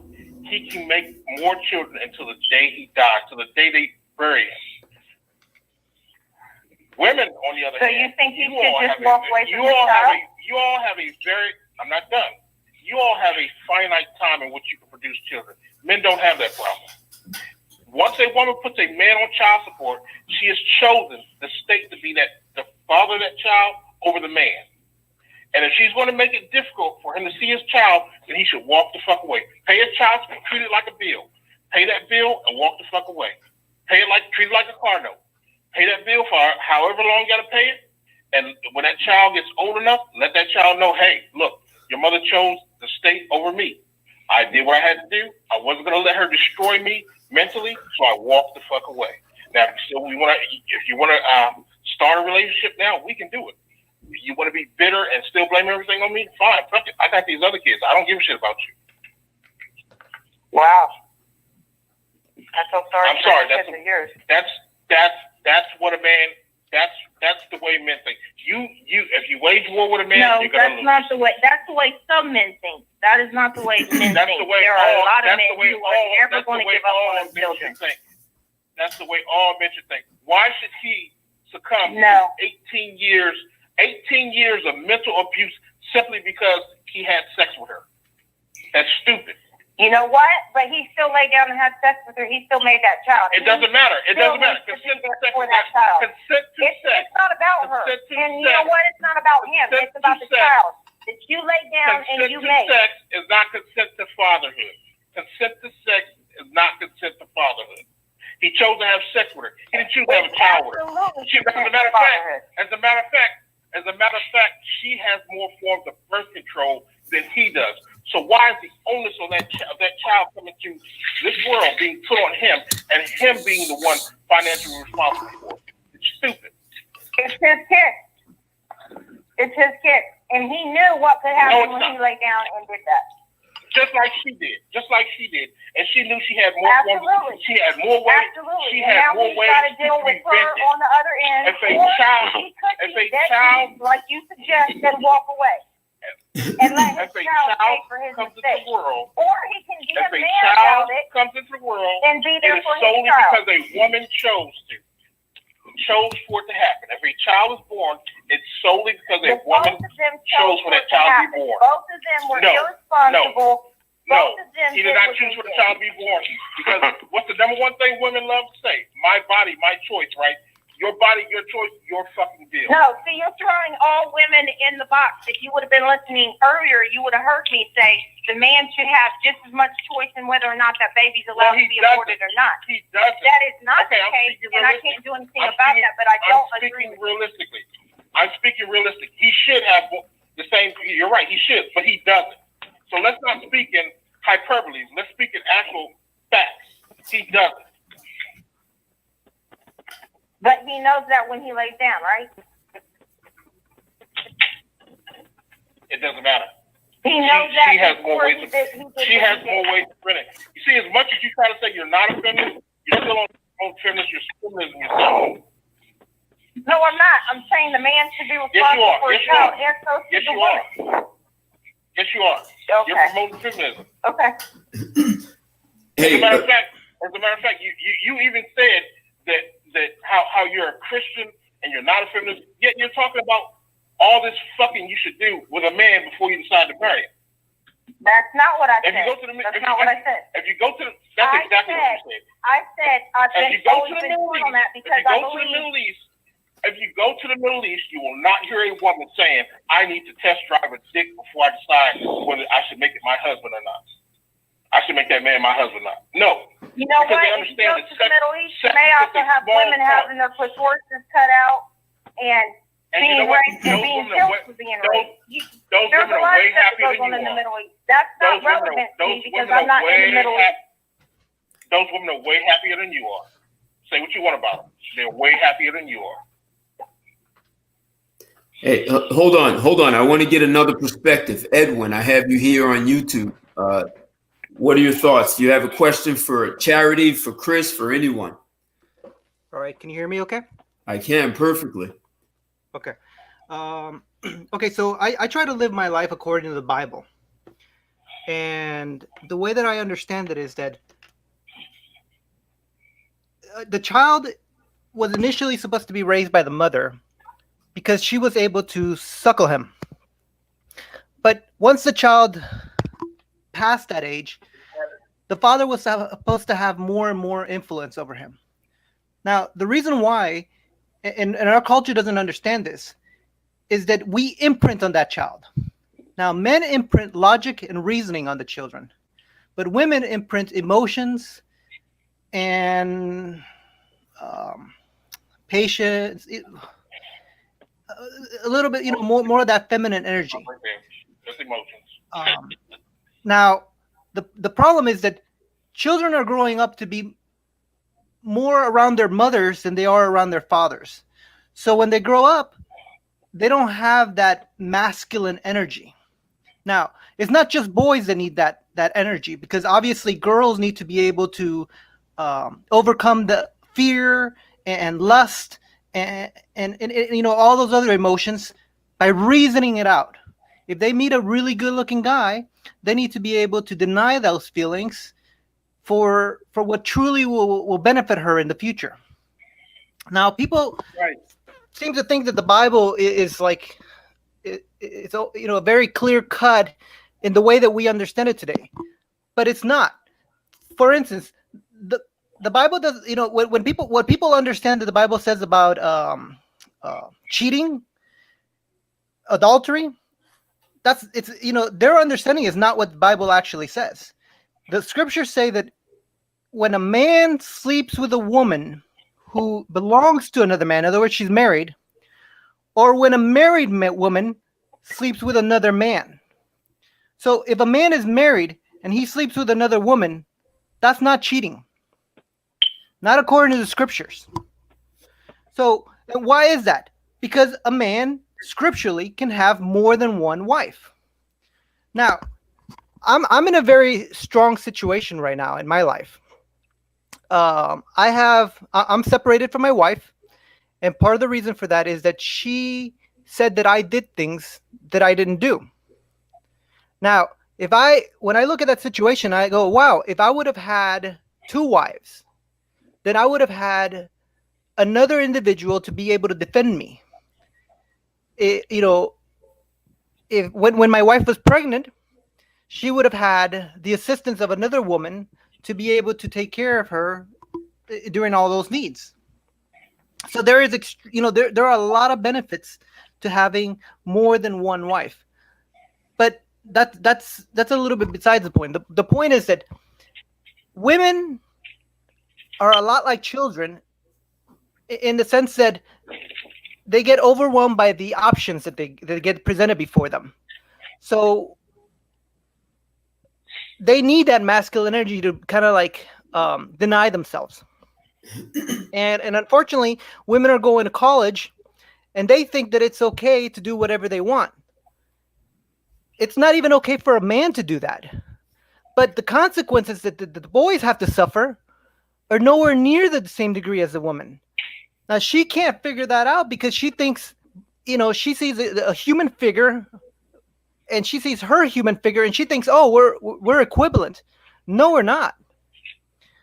Psychologically, the pair, like we talk about pair bonding. Women are designed to submit to somebody. Now, men and women are both created with free will. In other words, God gave her the option to be able to decide for herself. Like, I am going to pursue a career, I am going to pursue this or that, and that's okay according to the scriptures.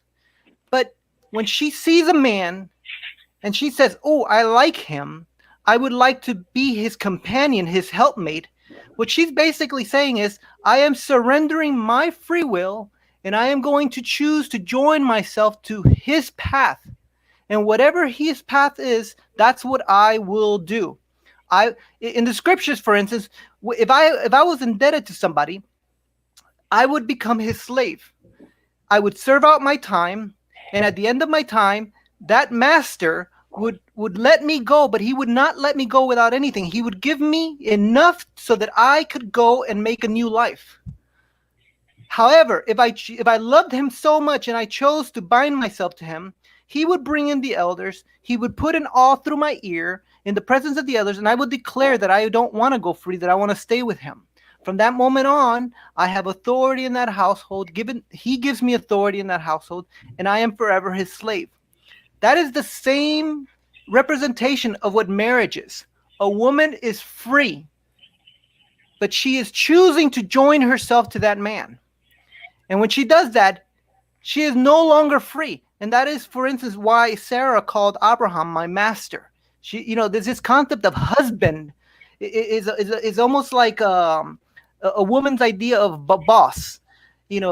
I go to my employer, I serve my employer, but at the end of the day, I get to do whatever I want. I put in my 8 hours, and then I get to do whatever I want. And that is the same approach that women are putting into marriages. They come into the home. After they've worked their full-time job, they say, "Oh, okay, I have to cook for him. Oh, he wants me to, I have to pick up his socks. Oh, okay, he wants sex. Oh, okay, I'm done. I don't have to do anything anymore." And the day starts all over again. This is the wrong concept that women have, and this is why this whole concept of them working for themselves doesn't work. The scriptures are very clear. When she joins herself to him, she is saying that she is not going to work for herself. She is going to work for her husband.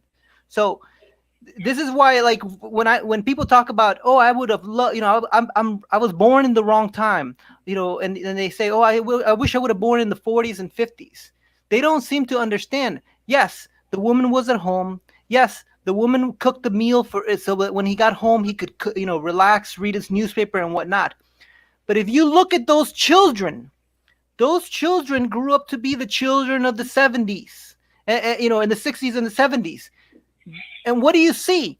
You see young adults who act like women. In other words, they were heavily imprinted by their mother, that when they got into age in the 60s and 70s, they were all about free love, free sex, free drugs, free everything. They had very limited self-control.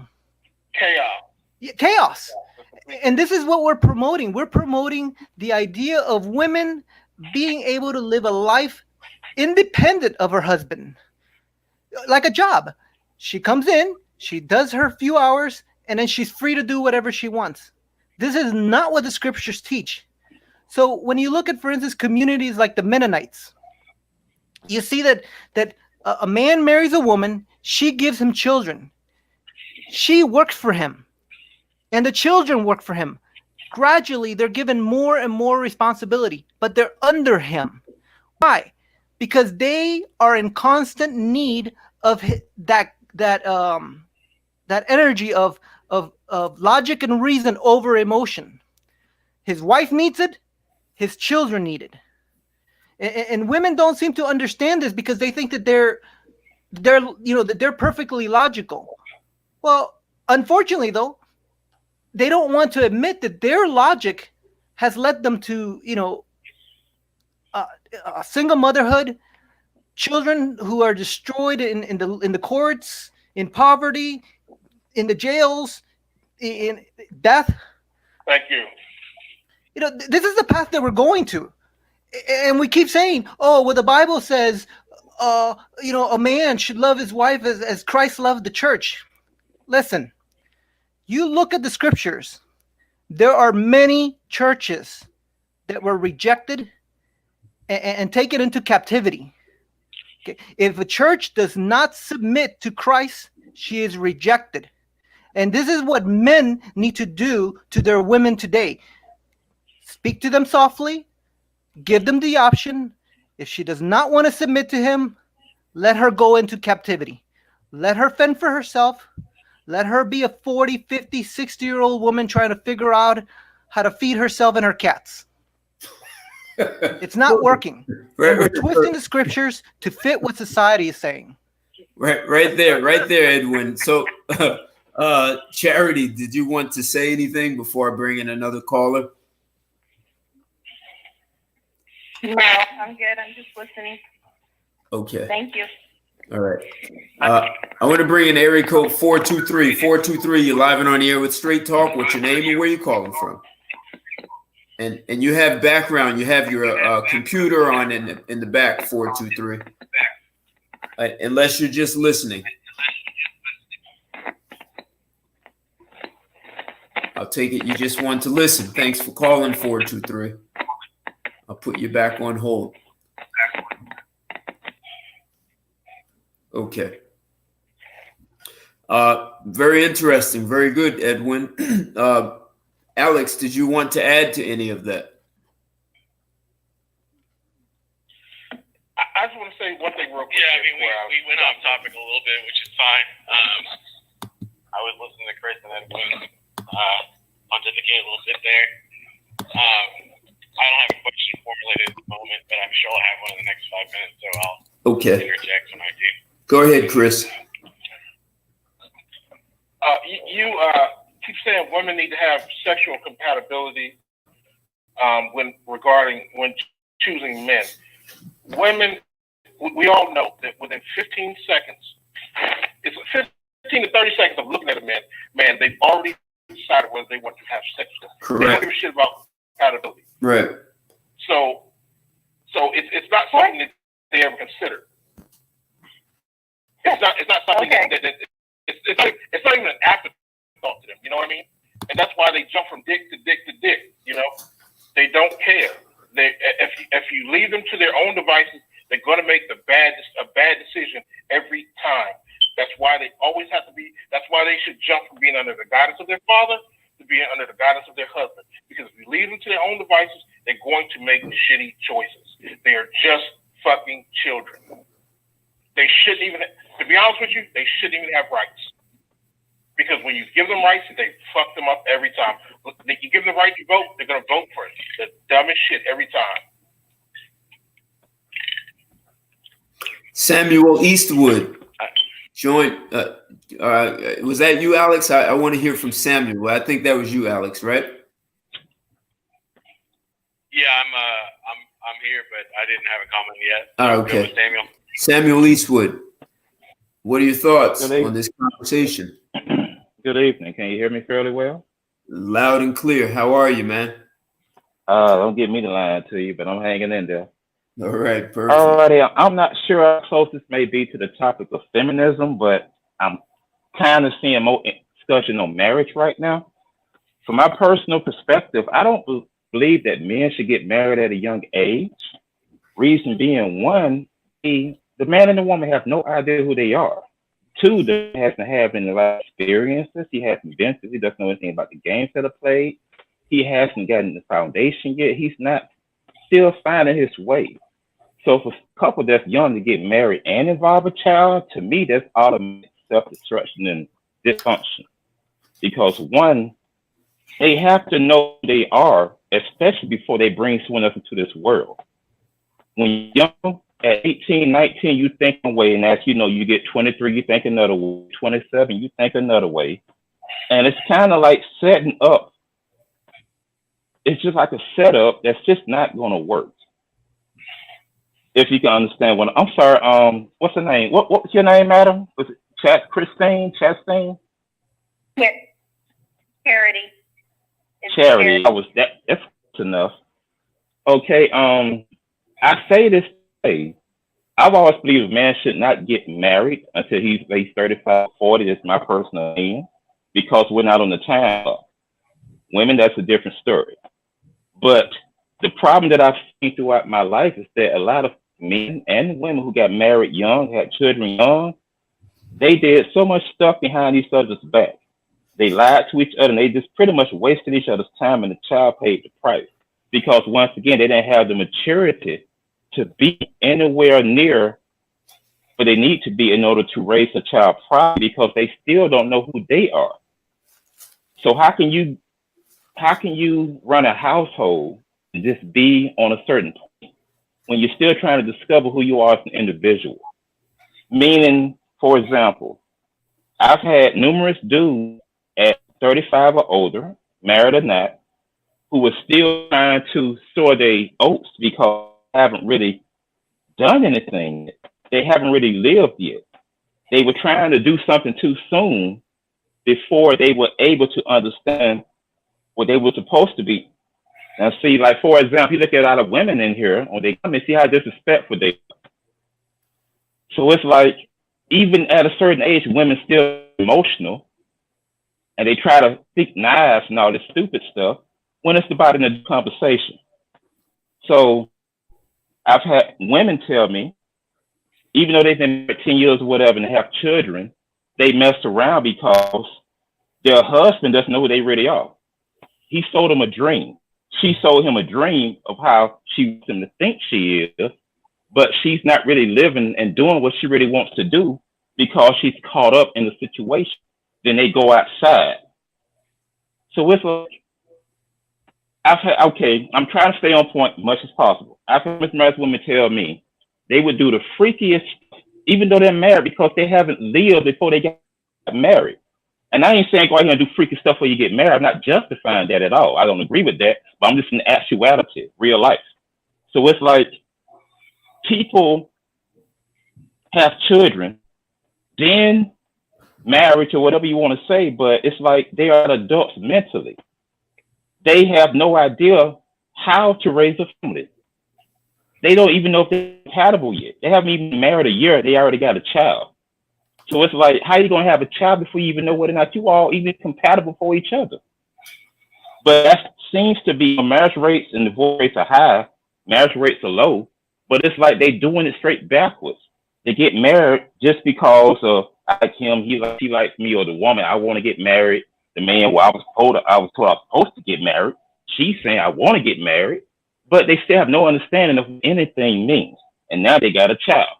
And then before they even have the child, they already go to each other's phone. They already check up on each other. She's not really being what she's supposed to be. He's not sure what he's supposed to do, but now they done got married and brought a child into the world. So it's like, you are a mother, you said your daughter got married at 17. A big problem that I see now is as far as standards, morals, and principles. I see a lot of females now who don't know how to qualify as being a wife. They're out here at 18, 17, 14, 13, 20, whatever, with spandex on, everything on display, do not take care of their hair, they wearing wigs, they got foul mouths. And it's like, how in the world is she supposed to be a wife? Because the only thing the dudes see is clothes she got on, and things she got showing. And it's like, he's sexually attracted to her, but that's it. Because he knows nothing about her. He just sees she got butt, and she sees he got, I don't know, he got their thug, he got a nice car, whatever they looking for. And they make a child. They don't even know each other, don't even really like each other, because all they have in common is sex. Once the lust is gone, now they got a child. When they was in lust, not in love. Because to me, I don't believe in love as far as a man. I'm just being honest with you. I think that's I ain't gonna get on that. But the point that I'm making, women here they dressing provocatively instead of respectably, and the men don't understand. You don't look at women like that as far as wifey material, but the boys grew up to become men, and that was all they saw was women dressing provocatively. They saw women dressing respectfully. They ignored her, or they just not used to seeing that a woman with real hair women with real hair now get to get jumped on other women because she actually got real hair, and they're trying to pull her hair. So it's like the stuff I see now is so much chaos. Were you asking me? Well, Were you asking me? I haven't asked my question. Your question for you is your daughter, because you said your son got married young, which I just gave my opinion on that. But there's no book on how to be the perfect parent. I'm not saying that we all know everything. As far as your daughter, did she have any knowledge or wisdom that you give her as far as how to present herself to be looked at as wife material, or was she out there in the tight jeans and the high heels and the weave and the 8 different colors in the hair and everything on display, and then got pregnant and then got married? My daughter does not wear weave. She has her own long, beautiful hair to take care of that one. So for everything else, yeah, she's a good one. She cooks, she cleans, she takes care of her husband. I don't know what else you're looking for as far as her age. I think that is strictly dependent upon the person. Different people are different. Some people are mature enough to get married when they're younger. Some people are immature, and it's not going to work. My sister and her husband have both been married for 30-some years now. They were 16. Both of them were 16 when they got married. Okay, let me ask you this though. Now, I understand it's about feminism, but we are. Hold it, Samuel. Hold it, Samuel. Wait. Go ahead, Charity. Finish what you were saying. Okay. I mean, to say it doesn't work is you can't say that. You can't throw everybody in a box. It may not work for some, but for some, it does work. I think it just depends on the person, on the people individually. A lot of it, again, is going to be their example. How were they raised? Were they taught how to be a wife being brought up? Were they taught how to be a husband being brought up? If you're raised that way, then you are going to know how to take care of children. Let me ask you this. Teach me how to take care of children. I automatically knew how to take care of them because let me ask coming up. So let me ask you this. Sorry, go ahead. With how they're being raised. A lot of it has to do with how they've been raised, and then let me ask you this though. Now, you made 3 references as far as how they're being raised. Now you referenced as far as being raised. I'm sorry. Now you made references as far as how they were raised. Now, can you hear me fairly well? Because I'm not new to this. I'm not used to it. Am I coming across? There's a lot of interference, but I'm trying. I do apologize. I did all I think I could. Let's go by, like you say, how they were raised. Now, let's say you got good parents out there who can raise a child, but the child turns out to be terrible. You got bad parents, they have a child, the child turns out to be good. I think it goes by what they see when they're coming up. But let's get as far as the compatibility. Because a lot of people are not there in the household. They just go by what they see on the outside. But the thing is, it's all learning. You got men in their 30s, men in their 30s and 40s who still don't know how to do the simplest stuff as far as compatibility, being honest and straightforward. So it's like, even though she may be cooking, cleaning, whatever, he may be doing his thing, we still don't know what's really going on because a lot of men have just hit divorce papers out the blue. And they had no idea what's happening. That's off the subject. I'm just trying to say that I see a lot of problems that I see currently are people having children way before they even know whether they even like each other. A lot of women are very vulgar. They wear very tight clothes. They have no basic training, but trying to put themselves in position, not I think because they're ready for it, but because they want to be in it before they have the personal. I can't really explain that, so I'm not even going to try. But the problem I see now with a lot of women and a lot of boys who are now men is that they are basically, the women are masculine and the men are feminine. The women have no respect for the men because basically if I try to get to her before I'm set with her, he's friend zone and considered the lame. Whereas the man might see a woman and if she does not twerking or doing whatever, he goes on and gets online where he can just get someone who will pretty much give him this eye candy. It's just so chaotic out there. And I put that on the black fathers in the household. I don't mean a man or a male. I mean like a father, because a lot of women say he got a father. but they're not staying up under the same roof as the child. The mother stay there and just rotated like a pinball. That's dysfunction because they need two up under the same roof at all times in order to get the full 100%. But I see a lot of women these days, like I say, they just have no self-respect. They'll be respectful to some people and be the exact opposite with someone else. So I say all this to say, I think a lot of men and women, especially when they raise the majority of the men, need to. I'm sorry. Oh, Say that again, Charity. That's the whole point. That's what I'm saying. That's the whole point. You've got to find women. As a man, you have to find women that don't have that mindset. Well, see, that's the thing. You don't know what their mindset is because they lie. They'll play a certain role.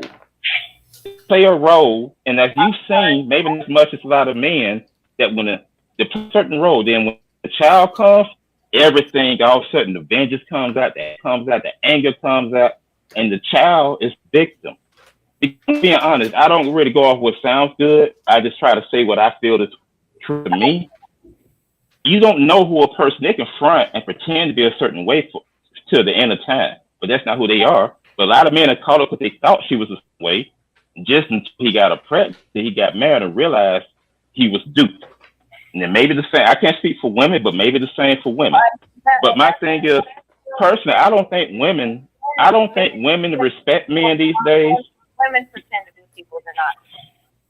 I don't think women respect me these days is because they were not taught to respect me. I'm not speaking on you in general. I'm just saying. One at a time. You're I didn't know she was talking. I apologize. I'll be quiet. Hey, all right.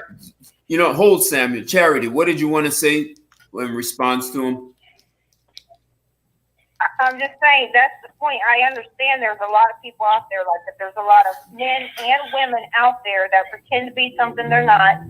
But generally, before you get to the point of talking marriage, you can figure that out. I'm not necessarily, because once again, if the man has. When I was younger, I did that. I made that mistake. I got pregnant, so then I was trying to fix that mistake by getting married, and I should have never done that. Okay, that's not the situation with my kids that got married when they were young. They weren't trying to fix a situation they had already messed up. That's something they wanted to do. They had already been with these people for over a year. They knew them very well. My husband has a wonderful wife. You couldn't ask for a better wife. Or I think I said my husband. My son, my second, I got married. 19 seconds. Let's look at it though. Let's look at the divorce rate today. Over 80% of divorces are initiated by women. Over 80% are initiated by the so-called wife. Let's be realistic here. It's not something extremely off. It's easy to get married, but something is extremely off. They can say the first 1, 2, 3 years when they're going through their little kiddie stage, that's cool. But when reality kicks in, because once again, it's supposed to be to death do you part. A lot of hold it. Charity, what is it you want to say to what he's saying? I can't understand him because I think he's on speakerphone. I think he's on speakerphone or something. No, I'm on Bluetooth. I'm on Bluetooth. Okay. He has the same as broadcast. I have a suggestion. Everyone else go on mute because there may be a little background noise that's making it difficult for Charity to hear. Okay. All right. Go ahead, Samuel. Samuel, the floor is yours. I think he went on mute. All right, go ahead, Samuel. 10 seconds. Can you hear me? Because I'm not getting. No, you're fine, Samuel. I just want the floor is yours. Can you hear me now? Yeah, now you have your computer or something in the background. You need to turn it off.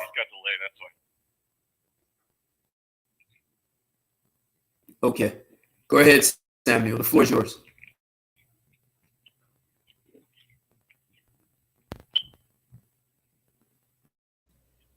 Can I add a little bit to what Samuel said? Sure, absolutely. Okay. All right. So with the example that was given in regards to if a man had went into slavery and his master like the scriptures say that if his master gives him a woman, a wife, and he has children, that when his time is up and it is time for that man to go free, that the wife and the children stay with the master.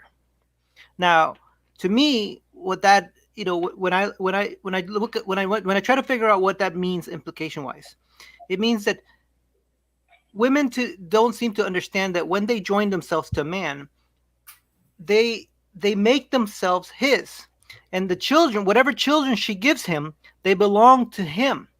Now, I've heard this before, but I haven't been able to confirm it. I heard that in the 1800s, when women and men got divorced, that the children would stay with the father, and he was responsible for bearing all of the cost of raising them and putting them in school and everything. But because of this, they grew up to be, productive citizens, not like what we see today, raised with women. The other thing that I wanted to emphasize in regards to that is that it's not a partnership; it's an ownership. And so when you see a lot of women that they bind themselves to a man and they call him husband, but as soon as they disagree with him, or as soon as they want to do something that he doesn't agree with, all of a sudden they think, hey, I have the right to say my piece and go my own way. That's a partnership. That is not what the scriptures say marriage is. And then to add one more point is this whole concept of sleeping with one guy, falling in love, staying with him, the relationship fails, you move on to another guy. That's not monogamy. That's polygamy.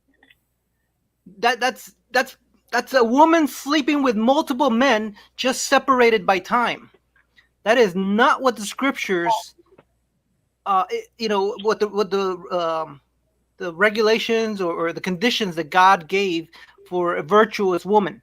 So you have a lot of women today that are considering themselves virtuous. They're considering themselves righteous according to the eyes of God, but they're not living according to his will. So I'll just leave it at that. All right, Charity, you were going to say something? Yeah, I mean, I just want to say it's like, I want to drop it real quick and just say it's like sort of like a chicken and egg problem. You can't have good sons. You can't raise good sons without good parents, and we've got this a negative spin or negative cycle, and you can attack the problem from every angle. I think in this conversation we got to focus on one thing, which is how do parents raise good children that are in turn going to have good lives and hopefully children of their own. So I mean, I agree that like there's all sorts of problems, but I guess we have to assume that there's a father and mother in the home, right? We make that assumption that there's a happy couple and they just had a kid, or their kid is 10 years old, whatever. And then how if you assume a more or less perfect, we can call it ownership, we can call it partnership. We've got a discussion there. But if you have a husband and a wife, a father and a mother with a kid, how do you raise that kid that kid will also have the same thing, right? How do you let's focus on that and focus on how do you raise kids right so that they're going to have a family of their own that is functional. Right. We have to simplify it. Otherwise, we're talking about a million things. We got to make some assumptions and then attack that sub problem, which is. Like for example, here's an example, and I like this idea a lot. It's like if I have a daughter or a son, I think that the clothes that you wear, the clothes that you decide to wear, are a strong reflection of who you want to be, like dress for the job you want kind of thing. But also, you are how people perceive you is how you act. If you dress like a thug on the street, people are going to assume you're a criminal. You start to act like a criminal. You start to feel like one. If you're dressing sharp, people look at you like you're somebody, and you start to act like somebody, right? So if you want your daughter to be virtuous, she has to dress virtuously, right? She has to dress in plain clothes, like not flashy. She has to dress with. She can't wear tight clothes. She might be wearing a dress. That's what I'm talking about. Like I want to look at like the specifics of how. And if I were a father and I was raising a daughter, I wouldn't have her dressing in certain clothes. And my sister, I saw my parents separate. My sister was, for lack of a better fucking word, she was a fucking slut in high school. I love her, but she went off the wrong path for a long time. I didn't like it, but I let her do what she wanted to do because maybe that was I couldn't do anything about it. But I didn't like to see that, and personally, if I were a father with control, I would have my daughters dressing a certain way, and that's kind of what I want to focus on. Yeah. Like, you have to make some assumptions. Can I say something? Yeah, go ahead, Chris. Can I say something? Hey, wait, Chris. Chris, before you go, hey guys, let's get the likes up on this one.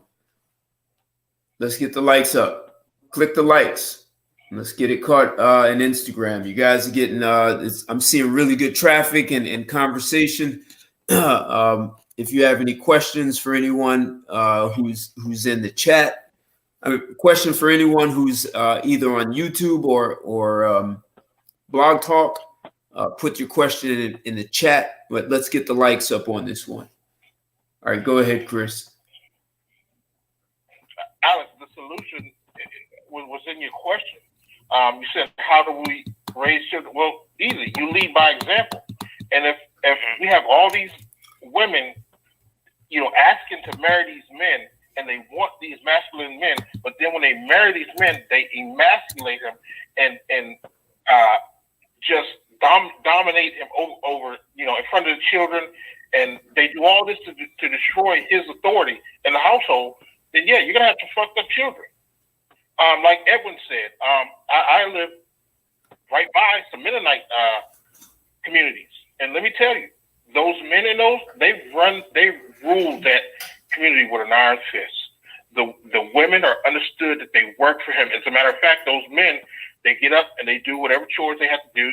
They may go plow some fields or whatever, but for the most part, it's the women and the children that are doing all the work. The women and the children understand that they work for him. The women take whatever crops he grows and they use them to make bread, to make jams, to make everything, and then they have a store where they go to all day and they sell them. The kids tend to the animals. I mean, whatever's done, they work for him. There's no arguing at all.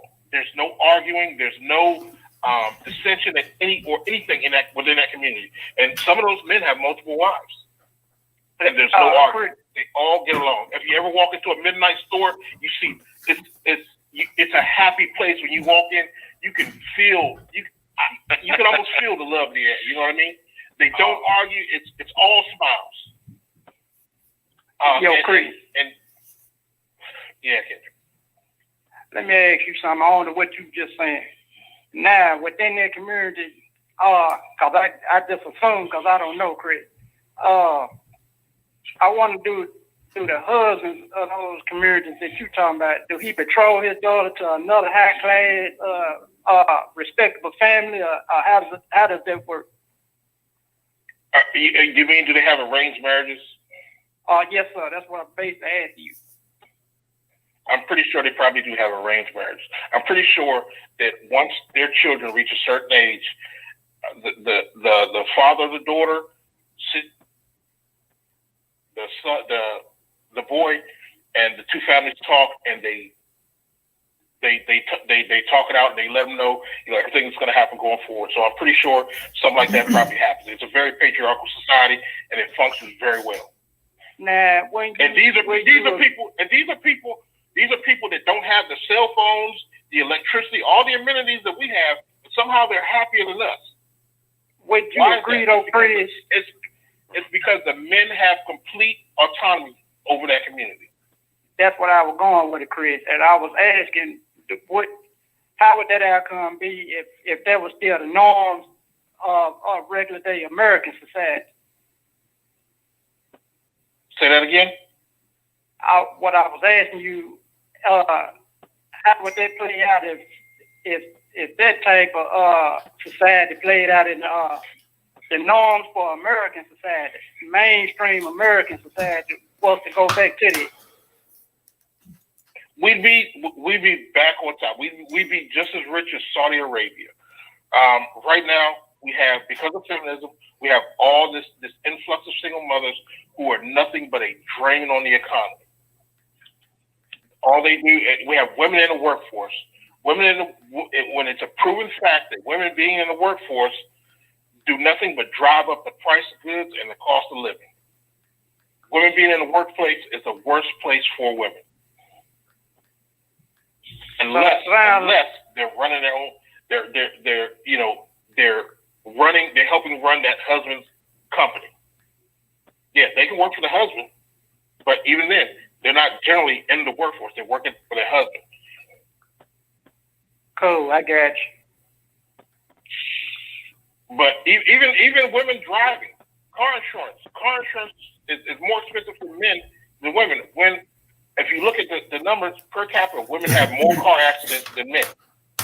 But because men by volume or do more driving because of the over the road trucking, that the vast majority of men are truckers, and because of the volume of driving they do, that's what insurance companies base their statistics on. Even though women cause more accidents, they give men the higher insurance rates because they know men out earn women, even though women cause more accidents.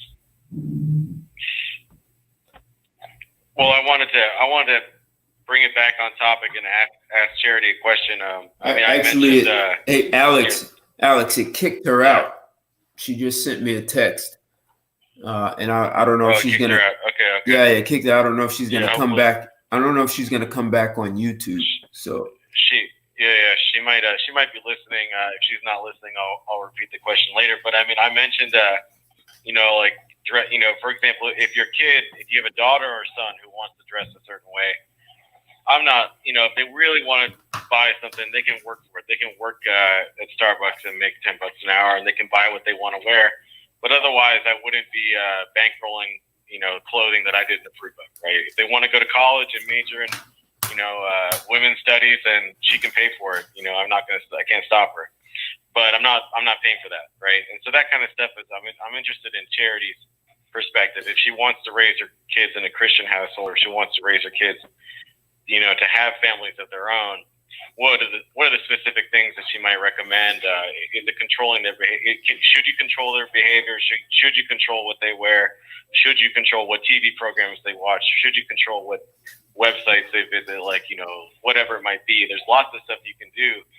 And the question is, what should you control? What should, where's the line? And, and of course you have to assume, if you're a single mom, fine, but ideally, you've got a husband around, and, you have to make some assumptions. But I'm looking for, I want to know some specifics about what you should do to ensure that your kid knows what's right, what's wrong, and what's going to lead to, a functional marriage of their own, Well, one of the things I did ask, hold it. One of the things I asked is, her sons were born first, and I asked if the brothers were protective of the daughter, and she said they were, and they actually would tell her, right.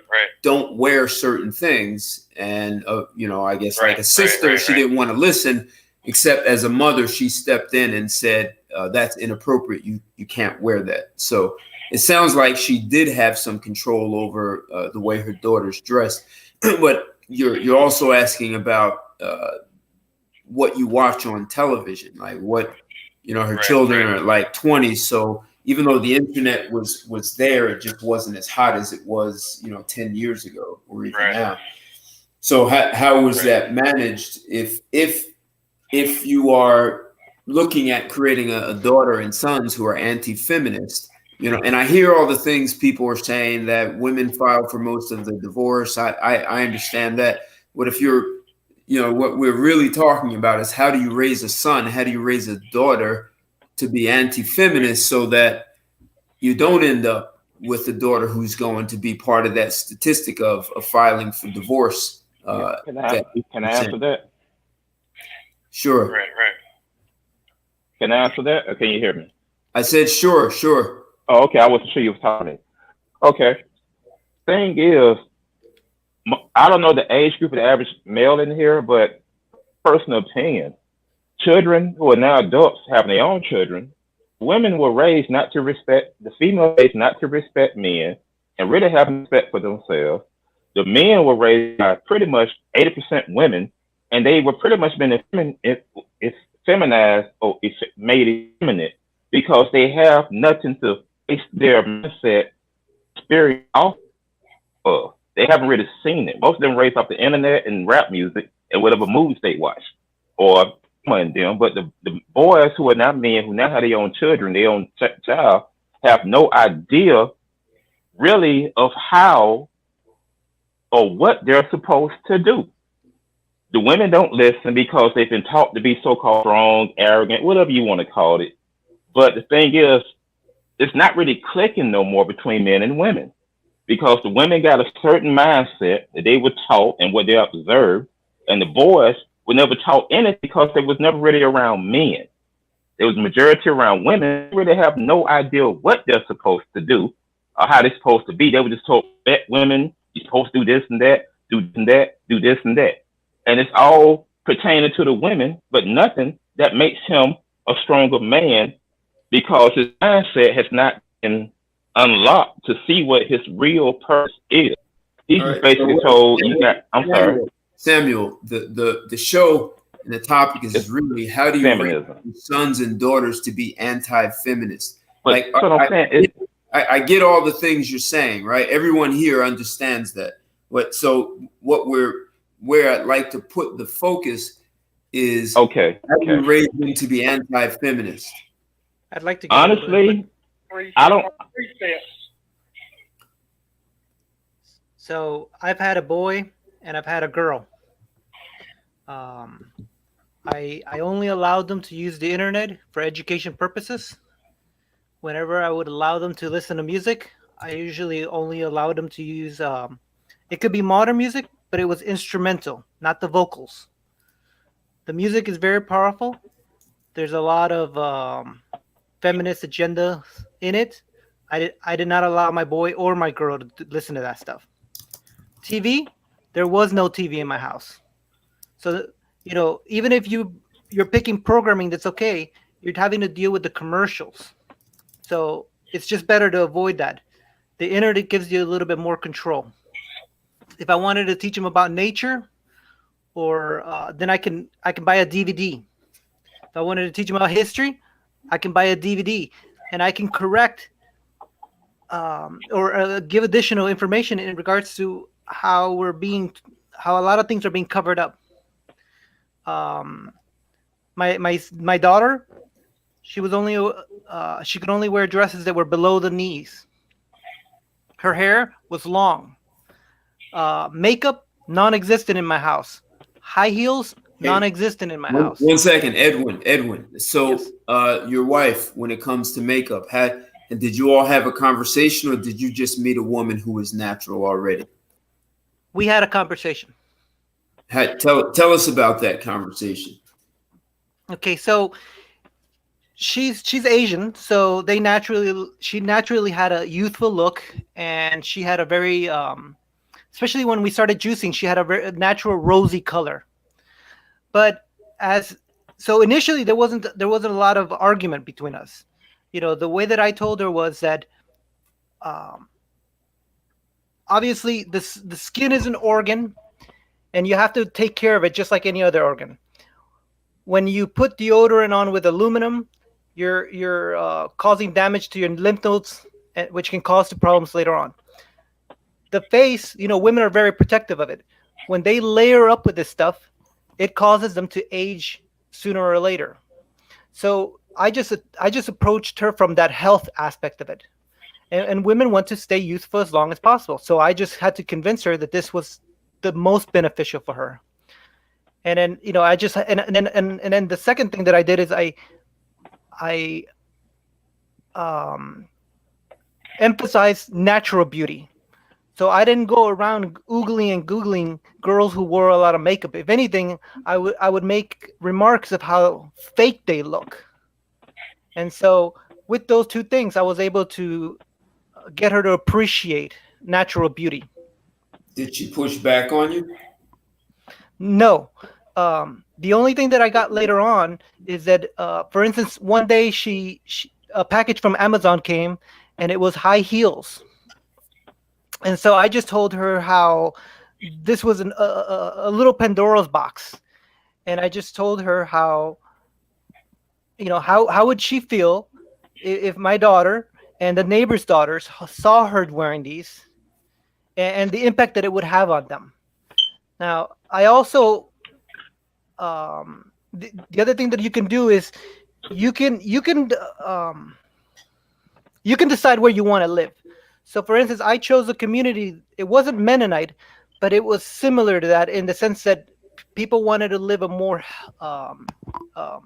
Wholesome. yeah, a more wholesome environment. And so I just the way that I did it is I just told her, look, it's not just about what happens in our home. How would that affect them? And then once she saw that, she put them back in the box and she sent them back to Amazon. Interesting. Okay. Can I say something, Ted? Sure. When Edwin said that his wife was Asian, I kind of thought that either he was either Asian or Arab, because I had two neighbors, and they were the exact same way. Their children weren't allowed, cell phones where they could just surf the internet and look at whatever, whenever they wanted. They didn't have latchkey kids.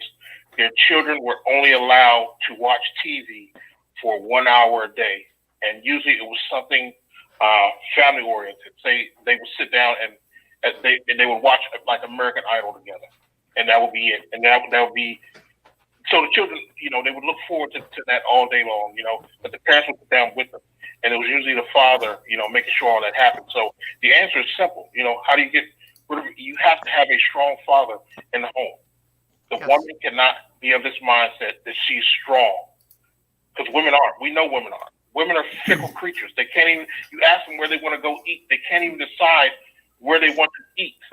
So why are they being allowed to raise children by themselves? When you have an individual who can't even decide where they want to go eat if you ask them if they want to go out to a restaurant. But we have a huge influence in what we give our attention to. If we're giving our attention to modern music, if we're giving our attention to modern movies, if we're giving our attention to that very plastic woman walking down the street, then obviously our women are going to want to imitate them.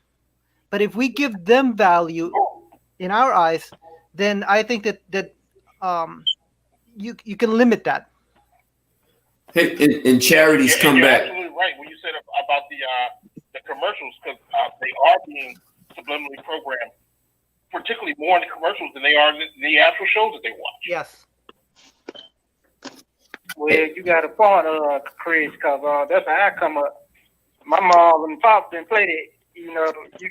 They were only going to let you sit up there for a good 2 hours, and they were going to make sure you ain't looking at that stupid on TV. Then after that, you had to get up and go outdoors or play or do something outdoors. But, Ted, most you remember, kids now, Ted, you remember the story I told you about how my mom bought me the NWA CD and or cassette tape back then, and how she had no problem with me listening to NWA with vulgar lyrics and all that. But then when I went around my father, he said, "What the hell are you listening to? Take that shit out of my radio." And then he put in some Frankie Beverly and Mays. Okay, right. I remember. exactly. So, Charity, Alex had asked you a question about how did you handle those things. Your son and daughters, the way they dressed and makeup, the things they watched on television, the internet. How did you handle? Did you control that, or how did you manage it? Yeah, I did control it. It got harder when they were teenagers. It got a lot harder when they were teenagers, especially being a single mother, having to work. I couldn't be here all the time, which again is why it's so important to have both parents in the house. My daughter, I always checked whatever she wore to school. She had to run her outfits by me. As far as makeup, I did let her wear makeup, but it was like light makeup, not very much makeup. And my boys, usually wasn't a very big problem with them because boys' clothes usually are not a big issue. It was just more keeping your pants up where they belong, that sort of thing, being respectful. They weren't allowed to wear clothes that had anything inappropriate on them. My kids were not allowed to listen to NWA, stuff like that, like you just mentioned. So I monitored their music, what they watched on TV. They weren't allowed to watch any movies that were rated R. A lot of the other stuff you still had to pay attention to, but a lot of it was hard for me because I was working. So that was what was most difficult for me. If I would have been home, I would have had a lot more control over stuff, but I still had to provide for them. So let me, and I want to ask you, Edwin. I'm going to ask you a similar question. So, if you had the choice, I know you married. God, sorry. So, if you could have done this all over again, Charity, I know Alex was asking you this.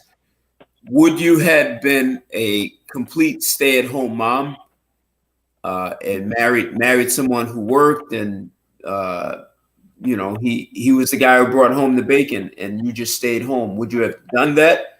yes. And if you did, would you have looked for any ways to contribute to the finances of the home, and how might you have done that? Yes, I would have been a stay-at-home mom, and I still would have looked for ways to contribute, but it would have been during their school hours when they were gone, when they weren't in my care. And there's, like I said, there's a lot of ways to do that, especially in the time and age we live in. There's so much you can do to make money online.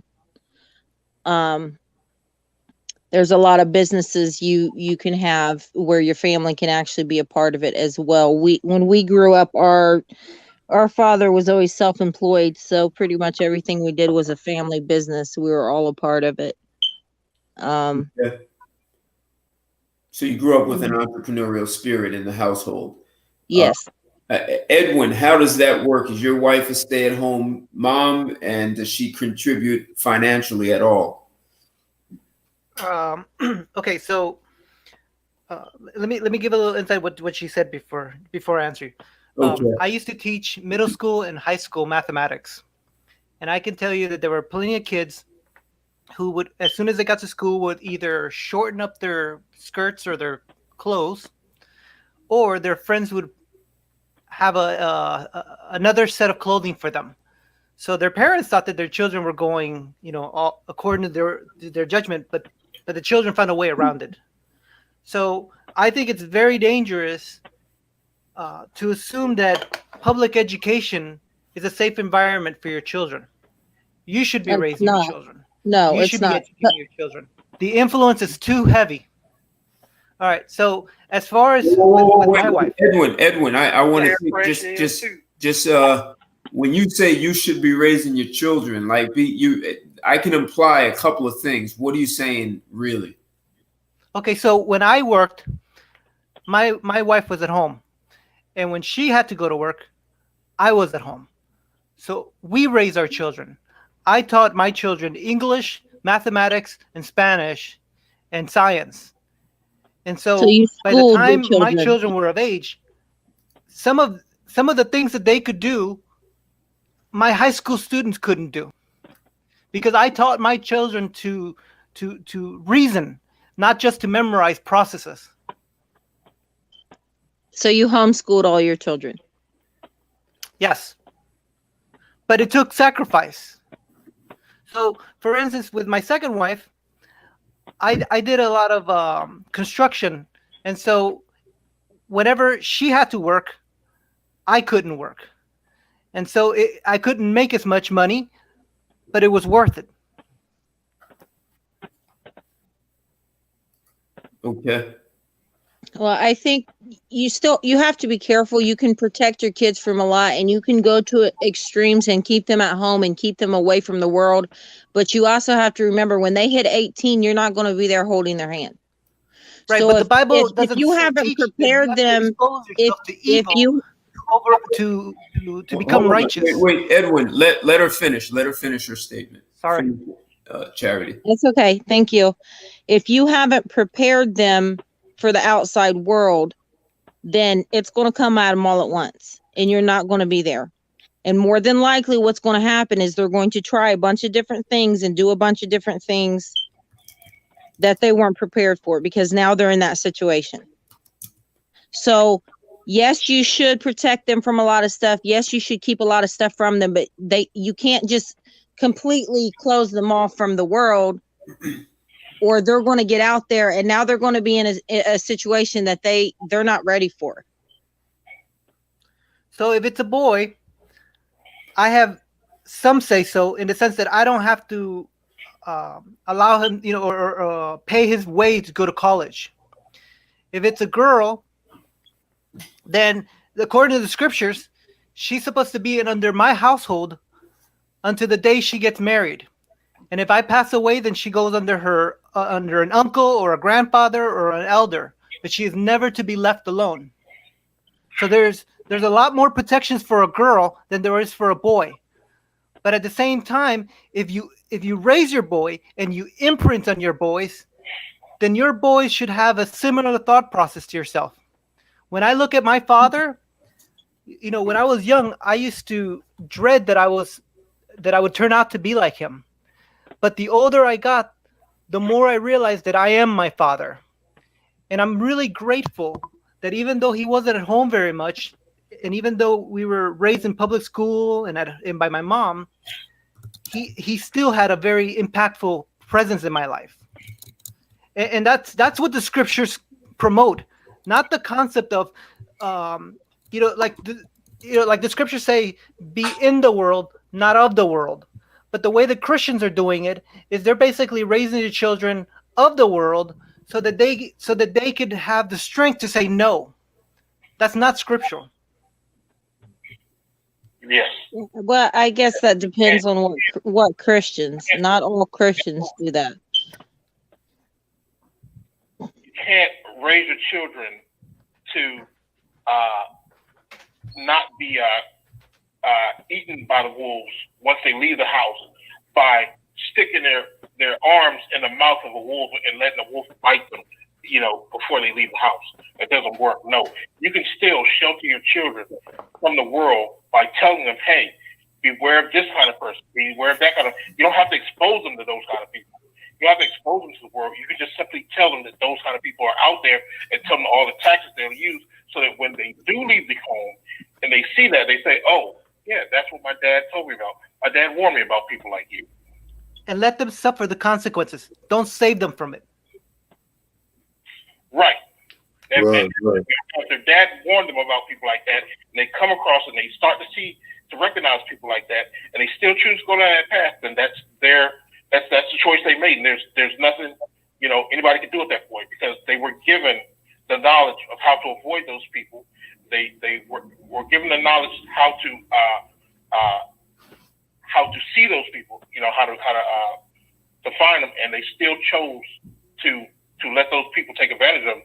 Sometimes there's nothing you can do, but you don't start off by subjecting them to those people just to prove a point. No, you can still shelter them. As a matter of fact, you should want to shelter your children from any kind of harm before they leave your home.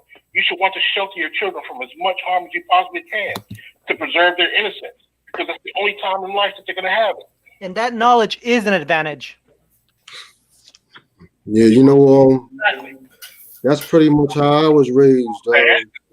Hey, what's going on, Chris? It is. Yeah, what's up? Yeah, what's going on, Anthony? What's going on, brother? Hey, how you feeling? Yeah, Sorry, I didn't mean to cut you off, brother. no, that's okay. That's okay. Yeah, like I was saying, that's pretty much how I was raised, because I was brought up in Newark, New Jersey, and my parents, they moved us out of there when I was around 13 years old. They moved us to the Burlington County area, and my father, I wasn't really allowed to go to too many places. My father worked all the time, and my mother, we'd be home with my mother most of the time. I would want to go places, but she wouldn't let us go, and I would never. I kind of regretted it. I didn't like it at first, but after I started getting older, I kind of thanked her because some of the stuff that my friends and when I was allowed to be around them, the stuff that we were getting into, if I had went the route that some of my other friends went, I would have been in bad shape. But I had enough sense when they did certain things, I would just, I'll see y'all later. Even into my 20s and early 30s, when some of my friends would go off and doing things that I knew that I wasn't supposed to do, I would just tell them I'll see you later. And not to say that I didn't get in trouble, but a lot of the stuff that I went and did was by myself. Because I did get locked up once or twice and taken down to the county jail, but it was around anybody else. I always did the stuff that I did was always by myself. I never went and followed none of my friends to do anything. Did your father allow you to suffer the consequences? Yeah, well, by that time I was out the house. I just wore the pain, and they never found out what I did. It wasn't nothing outrageous, but it was enough to get taken down to Essex County jail for a night or two. Okay. I had to deal with going to court, but nothing, nothing to where they had to come find out. You know what I mean? All right, but they warned you when you were younger about. Oh yeah. I had enough examples. I had my uncles, to their mistakes to see and everything. So, and my mother and father, my grandparents, yes, they did. They warned me. Edwin, that's what you were getting at, right? Is setting those examples, and Charity too. You talked about examples. Right. Edwin, you said you can school your children, except if they defy you, then they need to understand consequences. Right. So when I was young, my father didn't allow us to sleep over at other people's homes, and he didn't allow other people to sleep over, and I really hated him for it. But when I got older, I found out that a lot of the kids at church were molested by someone at the church. Yeah, I heard about it. And it was because of my father's policy that I wasn't among those people. So I owe my father a great debt for what he did to protect us. Very interesting. Hey, hold on, everyone. So I want to give a thank you to Two Hearts Exclusive Matchmaking for the $5 super chat. Appreciate the support and things that I see, the conversations you're generating in the chat there. So thank you very much. Let's get the lights up, everyone. Let's get the lights up. Show your love. Go ahead, Kendrick. If I may, I will address Mr. Edwin if I presume right. So my parents were the same way. They ain't let everybody come over here, and we didn't go to everybody else's house. But and the way it's looking at here, these pedophiles getting away with a lot of stuff. Because parents need to go back to doing just what your old man did for you, and I assume you and your siblings. And that's some serious talk out here. That the feminists don't seem to care about these kids is in the same vein as everybody on this conversation doing.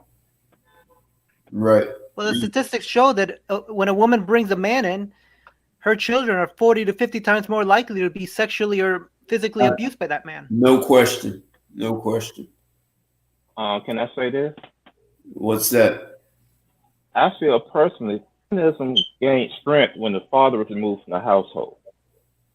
Fathers would consider it, in my opinion, just to be not necessary, just serve a particular function. It doesn't require him to be in the house. And from that point on, I felt it went downhill because once again, the child must be raised in a male and female environment, not just every weekend, but every day, every night. Because otherwise they get if they're raised around the female, boys or girls, everything is offset. It's no longer neutral. It's no longer beneficial from both sides. It's just one-sided, and all the characteristics, emotions, and rationality, and etc., it's going to be absorbed. And I don't think that's irreversible at that point, unless the individual, when they become an adult, takes it upon themselves to do soul searching and just kind of figure out what they think is best. But I don't really see feminism being reversed until it gets back to both parents in the household every day, 24/7. Not once again an arrangement. The problem, because once again, once you remove the logic and the emotion take over, the rationality to take over, and from that point on, it's all about either how much money he makes or how fine she is. Nothing else in the middle even matters at that point. Yeah, I don't want to go down that, Samuel. I don't want to go down that path about. Okay.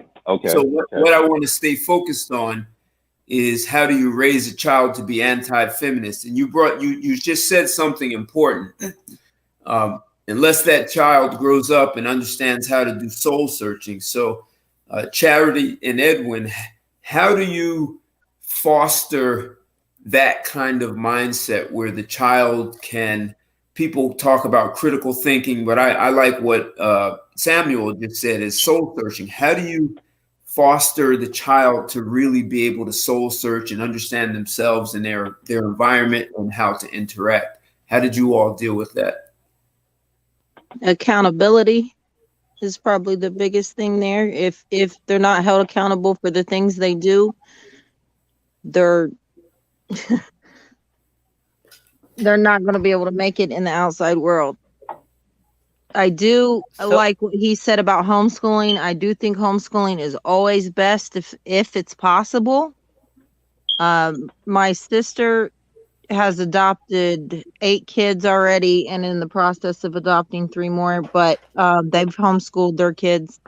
This is my sister who got married when she was 16. Her husband was also 16, but they've homeschooled their kids, which has helped a lot with keeping them away from a lot of the outside influences. I think public schools make it really hard to try to bring children up the right way because there's so many other influences, not only the other children at school, but also the teachers.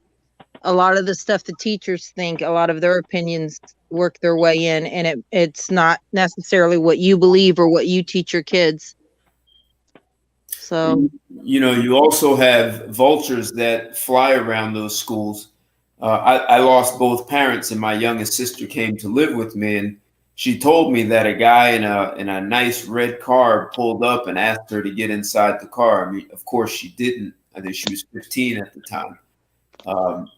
But she didn't get in the car. The guy came back a second day.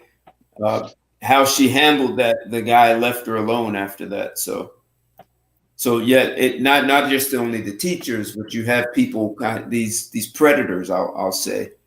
Yeah, absolutely. And my state, I live in Ohio, and it's like one of the #1 states for sex trafficking. I mean, it's so bad nowadays. I think that children really need to be accompanied by someone. So many people just let their kids go all the time. They just let them go do what they want. They let them go play by themselves. They let them go, and they don't know what's happening. You get so many sex offender registrations in the mail. You get, I mean, the day and age we live in is so much worse than what it used to be. And you know what? You'll be surprised, which I'm pretty sure everyone can account for that has children on this line. With the homeschooling, the bringing home of bad habits, it starts in preschool. As soon as they start going to preschool, you see your children adopting the habits of the other children in that setting. And the teachers are feminists. Yeah. Right. So they're being educated, right, into feminism. So Anthony, right, you have 3 daughters. So yeah, really important. So how did you deal with the question I was just asking? What was the question? I almost forgot. Can I answer mine and then you can think about it? What did I ask you, Charity and Edwin? Soul searching. Children. Soul searching. Right. How did you? Yeah. Right. How did you foster that? And I'm asking you also, Edwin. How did you? Okay, so it's still Sorry. Yeah, excuse me. It's still it's an ongoing process because well, my oldest daughter for a small interval in her schooling, I homeschooled them. I homeschooled her and my son for about a year, and myself as well. I was doing at that was I'll say this is about maybe 8 years ago before I moved back to New Jersey. So I was with my first two children's mother, and myself as well. I did construction. I was a cement mason in Atlanta. So I would work 6 months and I would be home for 6 months. And their mother would go to work during the day and I stayed home and I homeschooled. Well, my son was very young, so I would work with him with certain things. But my daughter, I worked with her with reading and math. And her math, when she did have to go back to school, her math scores were higher than the rest of the class. That's what Edwin was saying. Right. Yeah. Well, part of what I'm getting at, and with the soul searching, I mean, I'm still, because I'm more of a spiritual metaphysical thinker. So I'm constantly talking to my children and teaching them things that they can grasp as far as that's concerned. But that's an ongoing process because like now my son's in school, but I'm, and he's doing it online, of course, but pretty soon I'm going to be pulling him off of that setting and enrolling him into a virtual homeschooling program, which is cultural and it's a cultural and well, they teach about economics. They teach them trades and things of that nature. My oldest daughter, she's graduated from school already, so I'm going to sit her down and start, talking to her about some things. And then my two youngest, which is 5 and 8, I'm going to talk to their mother because she's not so much on that frequency, but I'm going to talk to her about putting them in that program as well. But it's an ongoing process.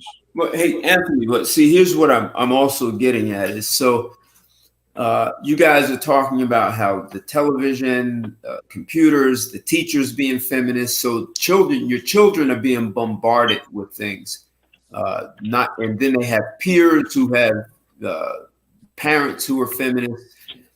And so how do you get them to really critically think and soul search so that they're not easily deceived by all these outside forces that are telling them feminism is the right way, even though people who are older can see how it's hurting society. So how do you get them to be able to see that for themselves without you having to be there with them? Because they're going to grow up and leave the house one day.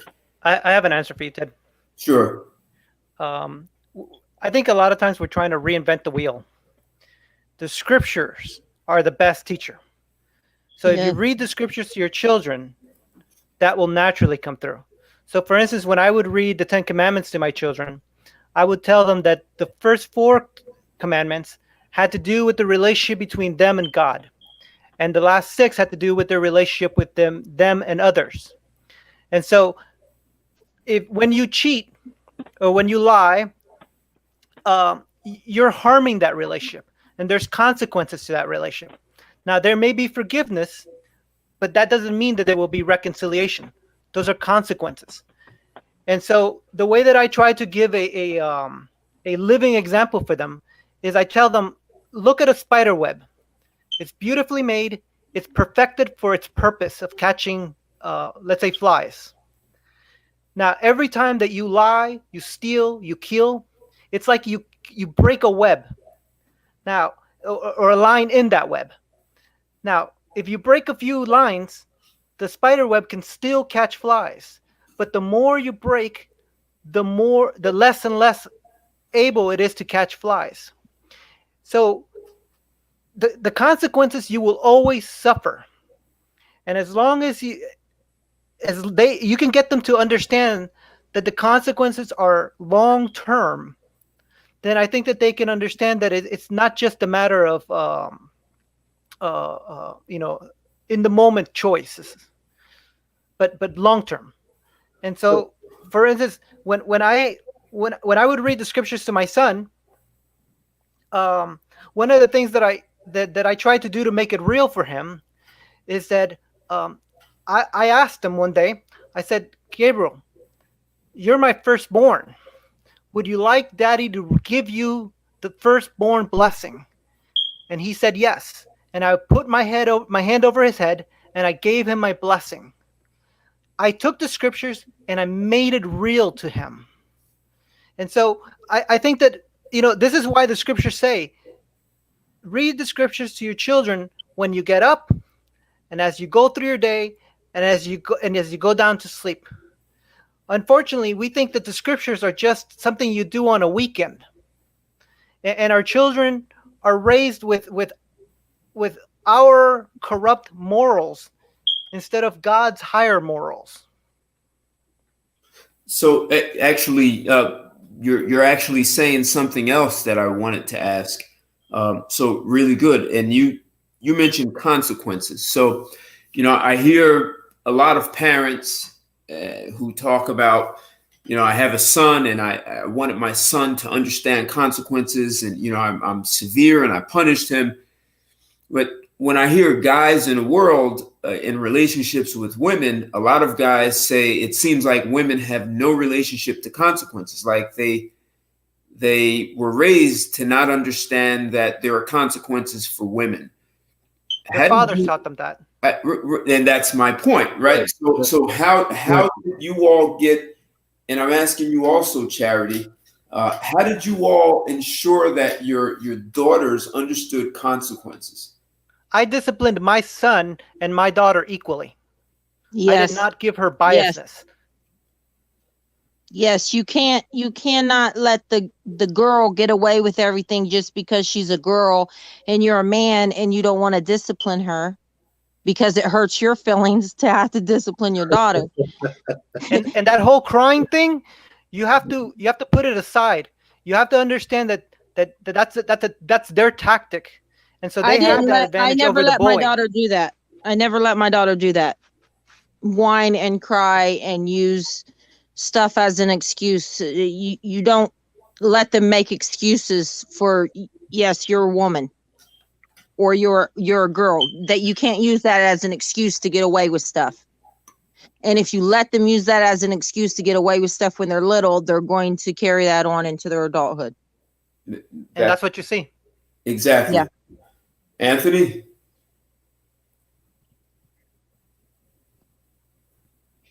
Anthony? You have me on mute? No, you don't. Did you want to add something to that? Well, that's a tough one.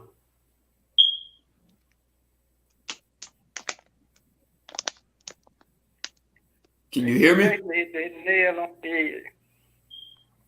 All right. Yeah, so I'm the oldest of 4 children, and the boys came first, and then 2 girls. And for the first girl, we saw that just the opposite of what you're saying. So my brother and I would be punished if we did something, and my sister the oldest girl could do the same thing, and my father would hug and kiss her and say, this is Daddy's little girl, she can do no wrong. So. And I think that stayed with her. Yeah, my father. 2 things happened in that situation. 1, she was given an excuse, and 2, you were denied affection. So for me, I didn't allow my daughter to have an excuse, and I didn't deny my son the affection. Yeah. So my father didn't deny me the affection. I wouldn't get affection if I did something wrong. I would be punished, right? And my sister, instead of being punished, would be given affection. So you're enabling and enabling her to do that because there are no consequences for her. Zero. In fact, she'll be rewarded for it. Yeah. See, I was actually probably harder on my daughter than, well, I know I was harder on my daughter than the boys. Well, women are usually hard on their daughters because my son and my son and my oldest daughter's mother, I would let her duke it out with my daughter, and sometimes I would have to intervene because she would really be getting into her. You know what I mean? To the to the extreme. And I've seen that happen in other households where the mothers really went at the daughters like Mike Tyson. Wow. On an emotional level. Yeah, I wasn't that kind of, but but yeah. But tell you, What's that, Kendrick? when you enable such behavior, like you said, there's in the form of them trying to get away with, wouldn't that be considered narcissism? I'm not saying that word right. You know what? I don't categorize to categorize someone as a narcissist. You actually need a psychologist that needs to diagnose the person. So I just never go down that path. I'm in no position, and even a psychologist couldn't tell you unless they properly diagnose the person. Well, ain't that what we seeing going on with feminism? It's like, ain't there a whole bunch of narcissist folks? I couldn't say that. Yeah. I mean, that can't be diagnosed correctly unless you see the person in action, because a lot of times people go to a counselor and the person that's being labeled a narcissist is on their best behavior. So yeah. But psychologists should have tools, diagnostic tools. They're not just going to look at a person and have a conversation. They're going to do some sort of diagnosis before they say that. Hey, can I mention something real quick? Sure. You just talked about the differences with the discipline between the boys and the girls, and that's what I was talking about with the 6 stages of moral development from Lawrence Kohlberg. Like you said, women only go through 3 stages of moral development, whereas men go through 6. So with men, you produce a more well-rounded individual, whereas women, men bring order, women bring chaos, and men bring order because they've been, developed morally more than women have. Well, and there's another aspect. Now, here's where, Kendrick, what I could say is about 3 years ago, I forget which university, Stanford, it might have been Stanford. I'm pretty sure it was.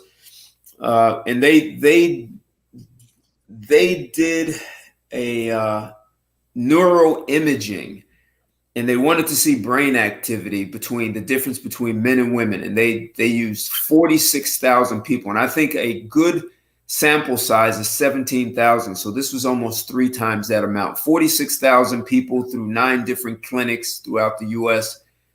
And what they found is that women have significantly more brain activity. And they said that they looked at the areas of the brain that light up in women that don't light up in men. And they say those areas cause anxiety, depression, eating disorders. And so they were saying that women go through more anxiety just because of the way their brains function already. And that creates problems on its own.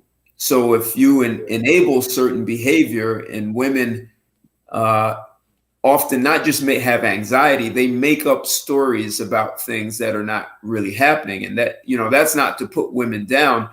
That's really addressing what you were saying, Chris, about providing guidance. So, having a father in the home to provide that guidance so she can see that stability, discipline, and logic. I know you were saying that also, Edwin. Yeah, because you And if know, you don't boys have that, boys experience that same chaos too. well, When you look at teenage boys, a lot of them get hold on. suicidal. If you don't have that, a woman's natural brain function is going to have her go into too many different directions. And so, like you were saying, Chris, she can't decide on where to eat. What her brain is going for a man, we're going to focus, and we only need certain parts of the brain to say, where am I going to eat? But a woman has got parts of the brain that's like saying, oh my God, what if I choose the wrong place? What he's going to, she's got all this stuff going on that we are not dealing with. And if there's no guidance, it becomes easier to influence women. That actually women are 3.5 times more likely to attempt suicide. Even though men commit suicide more, women attempt 3.5 times more because they have so much anxiety going on. So not having that kind of understanding of consequences could be detrimental for a lot of women. Right. And, So and you know I what? believe that boys are just as emotional. The difference is that they learn, the society forces them to learn to control those emotions. And this is where logic and reasoning comes in. So for instance, if a boy chooses a restaurant and he doesn't like it, he's learned that it's not that big of a deal. He can choose something different tomorrow. Right. Exactly. While girls cannot, they have a hard time getting over that decision. Yeah. Well, that's what I'm saying. Their brain is going through so much anxiety on how maybe I'm a stupid person. I make these poor decisions. You know, they're going through so much, and guys, we're not dealing with that. Even though guys can be emotional, but it's the parts of the brain that light up on a woman that it's not happening for the male. Our biochemistry is not the same. Yeah, you know, especially with us, when we get a certain age, we learn to just let things go. Like, well, not on this level, but when I was doing construction, my because I worked in the union, so I worked in the OPCMIA, you know, the cement masons and operative masons and plasters union. So my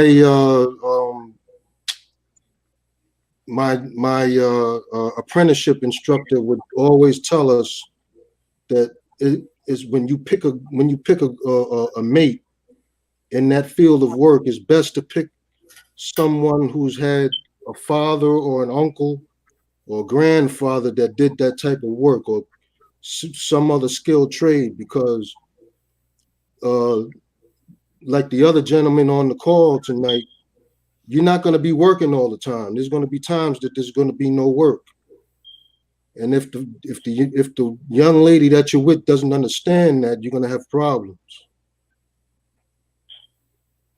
So it starts in the home. You're lazy or you're weak or something like that, something negative. Yeah. Rather than understand that it's due to circumstances beyond your control, and that this is just the way it works. It's a cycle. You won't understand that. That's because logic, reason, and consistency are all tools of patriarchy. They're thought processes for men, and you can only give those to children from a man. Women don't have those. That's why women should not be allowed to raise children by themselves. But they can't instill those traits in children. Chris, that's why I'm saying it's women's brain. They are panicking about things when there's no reason to panic. They're creating scenarios, right. And if we say it that as a man, we can walk down the street and feel more secure that no one's going to bother us. As a woman, she's got all these stories, so she's on a much more high alert to survive and protect herself than what a man is. And our biochemistry allows us to walk through the world with more comfort and ease than with what a woman is. So she's on that full time. It doesn't matter what the situation is. You know, but also they even if don't realize that. I just want to make one point, is that what they have to realize is that life is not, you know, this society that we live in, it gives you a false sense of security. The security that they're looking for doesn't exist. That's right. See, men don't look for the easy life. We understand that, like for instance, when I got married, one of the things that my wife wanted for me, she wanted to feel that I would always provide for her. And I told her, look, I could never provide for you. Okay, I could have a job that pays $1 million. And it is by God's grace that I can wake up tomorrow. All knowledge, all strength, all favor comes from him. So all blessings flow from him. And she didn't like that. But I wanted her to understand that she shouldn't rely on me. She should rely on the Creator. And I think that's where men get their strength from. We understand our strength and our weaknesses. We understand that today we could die, and we're okay dying alone. Women have a very hard time with this. They do. Yes, they do. And Ted, I just want to say about the brain activity of women. Yet look at all the fallacies that they create daily in their heads. That there's this rape culture that as if there's these hordes of men going around just arbitrarily raping women. We know it doesn't happen because we know men in society won't allow that to happen, right? As much as we hate them, we're still not going to, allow a bunch of men to walk around just doing that to them, Another thing is that what was I going to say about about sex, that men only want women for sex. When that's a blatant lie. Now there are more women, or actually I should say it's come to the forefront that it's actually proven that more women in society now only want sex, whereas the men actually want wives. Men actually want families. But because we live in a feminist regime, is that you have all these women focused on what, and now it's just a culture of prostitution and order. That's a problem. Whereas the men still want the family. Well, and there are consequences for that, and that's part of what I was getting at. Women are not really clear on what the consequences are for promiscuity. Yeah, I'll tell you what the consequences are. The SPCA won't be able to house it, won't be able to get cats fast enough, and they're going to be dying alone. Hey, Charity, how did you deal with? And I know we spoke about sex, but how did you deal with your daughter and speaking to her about the consequences of being promiscuous? Again, I would have to go back to the Bible on that. Just the way God meant it. For one, there's a covenant. It's not just when you get married. There's a blood covenant. That's why the woman's supposed to be a virgin. Your bodies become one, your spirits become one. So to just go out and do stuff with a bunch of different people, it opens you up for all kinds of problems. That's, I think, one reason why I feel it's good for women, especially, to get married at a young age, so they don't have another man to compare to their husband. I think that helps. I think that makes a difference. I mean, I believe God intended it for the husband and wife to be virgins when they got married. It makes it a lot simpler when you don't have a bunch of other people to compare them to. So did you speak to your daughter about comparing her husband, or not needing to do that, and how to get sexual fulfillment from her husband? I'm sorry. What was repeat the question? Right. So I think I missed part of it. Okay. Did you speak to your daughter about not comparing her husband? Because you said your daughter was a virgin when she married. So did you have a conversation at all about not comparing, or why it didn't matter if she had sex with 10 other guys and were able to compare? Did you have anything around that about why comparing was not a good idea, and were there things that she could do to increase her sexual fulfillment with her husband? I did. I had the whole discussion with her about, but that was more before she was looking for a husband. So it was more about why it was so important for her to stay a virgin. And as far as the sexual fulfillment, yes, I've talked to her. I've actually talked to her husband more than I've talked to her about that, because her husband calls me about everything. He Anytime there's an issue, they call me to counsel, but her husband calls me for everything. So I've talked to them both about that. But they both assured me that they're fine in that area, so I don't want to dig too deep into it. Just as long as both of their needs are being met and they're doing okay in that area, then I try to kind of stay out of it. But I don't know. It's kind of, most of what I talked to her about was definitely before she got married. Can you share what that conversation sounded like? I mean, honestly, it was mostly about making sure that he was taken care of. But, I told her that her needs are important too, but to make sure that a man should always be taken care of. So I did talk to her about all that. Gosh, I don't even really remember exactly what I said to her. I would probably need to get her on the phone for that one. Okay. Yeah, it's been a while, but I definitely do remember sitting her down and having that conversation.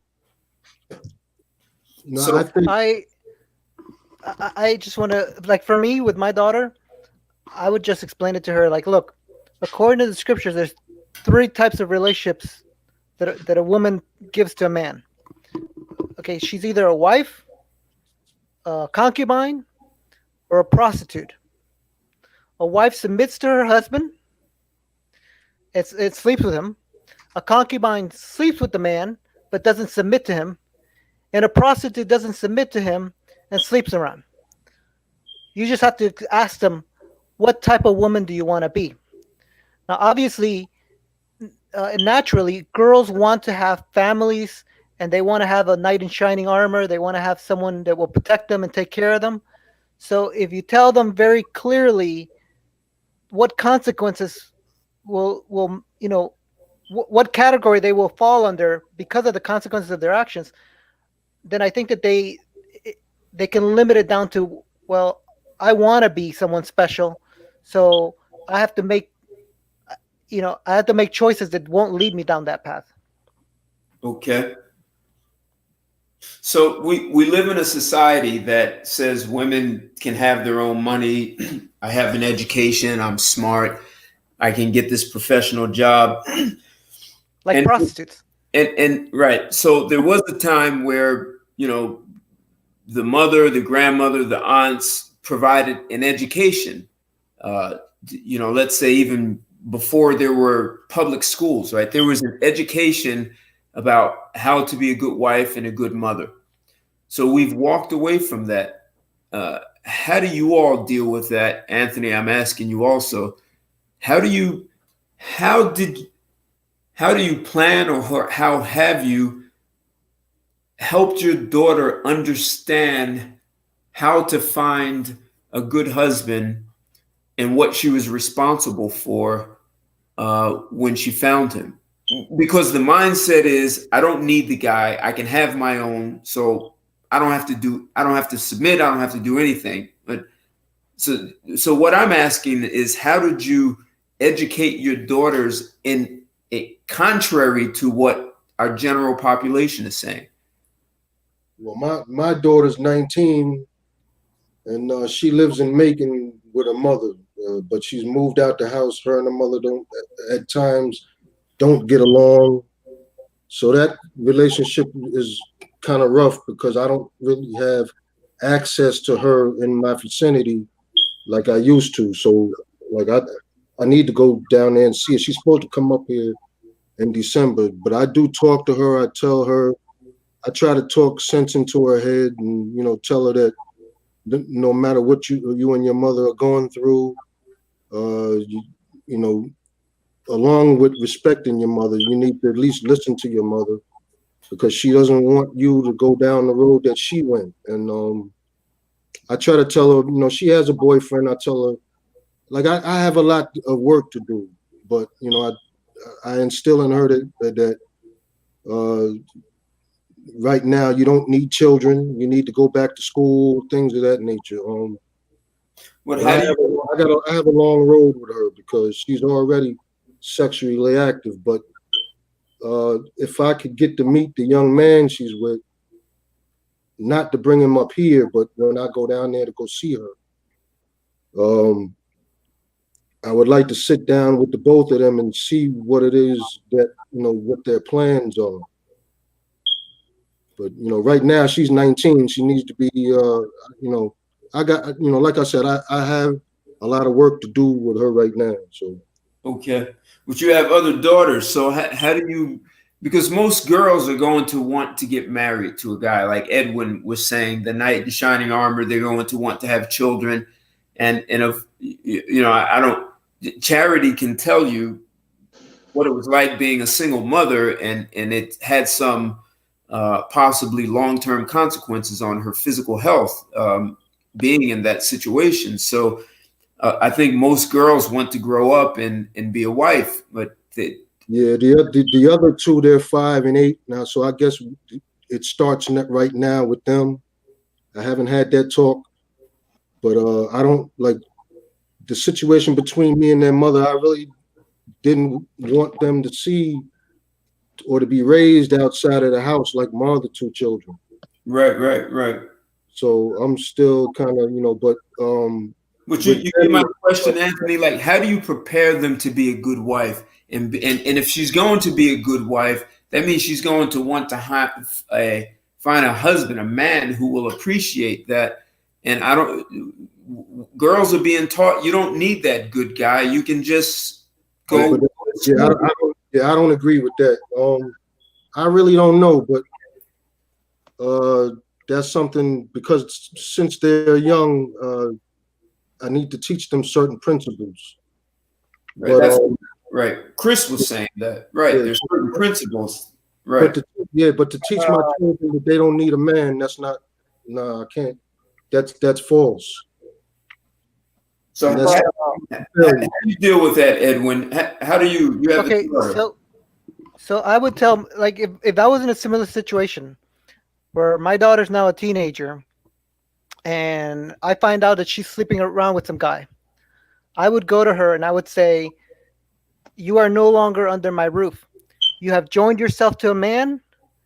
You now belong to that man. Go and live with him. But obviously, I would tell her that this would be my train of thought before she would take those steps. And then once she takes those steps, I would hold her to those steps. I will not be her rescuer. Because scripturally, that is what has happened. When she goes and sleeps with that man, she has chosen to join herself to him. Yeah. Now that man could end up being a great husband. But she won't. But now it's a higher risk relationship because she hasn't taken the time to find that out before she joined herself to him. I think that this concept of men allowing their daughters to live under their roof and do whatever they want. This is just encouraging them that they can do whatever they want and they don't have to bear the consequences. If you want to go to school, go to school. I'm not paying for it, and you're not living under my roof. You are not. You have chosen to break free, and just like every other adult, you're gonna have to make your way through this life. Yeah. Mr. Edwin. Yes. But this my thing and how I was taught. Where happened to to the young man come home to meet you and sit down and talk with you face to face? So, and let that, you know what I mean, before she even got sex involved with that dude, but just come on so that father can kind of gauge where that boy's mind and where his head is in dealing with your daughter. You know what I mean? Because I do believe in that unequally yoked verse in that scripture, Mr. Evans. Well, if your daughter understands what's going on there. Sorry, if your daughter understands that you're going to hold her accountable when she joins herself to another man, then with that relationship, she's going to have some respect for you, especially if you show her logic and affection.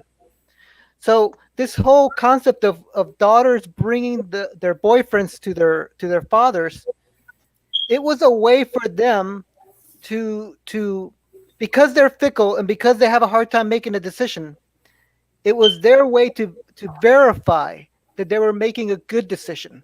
They wanted their father to approve and confirm the relationship. So I think that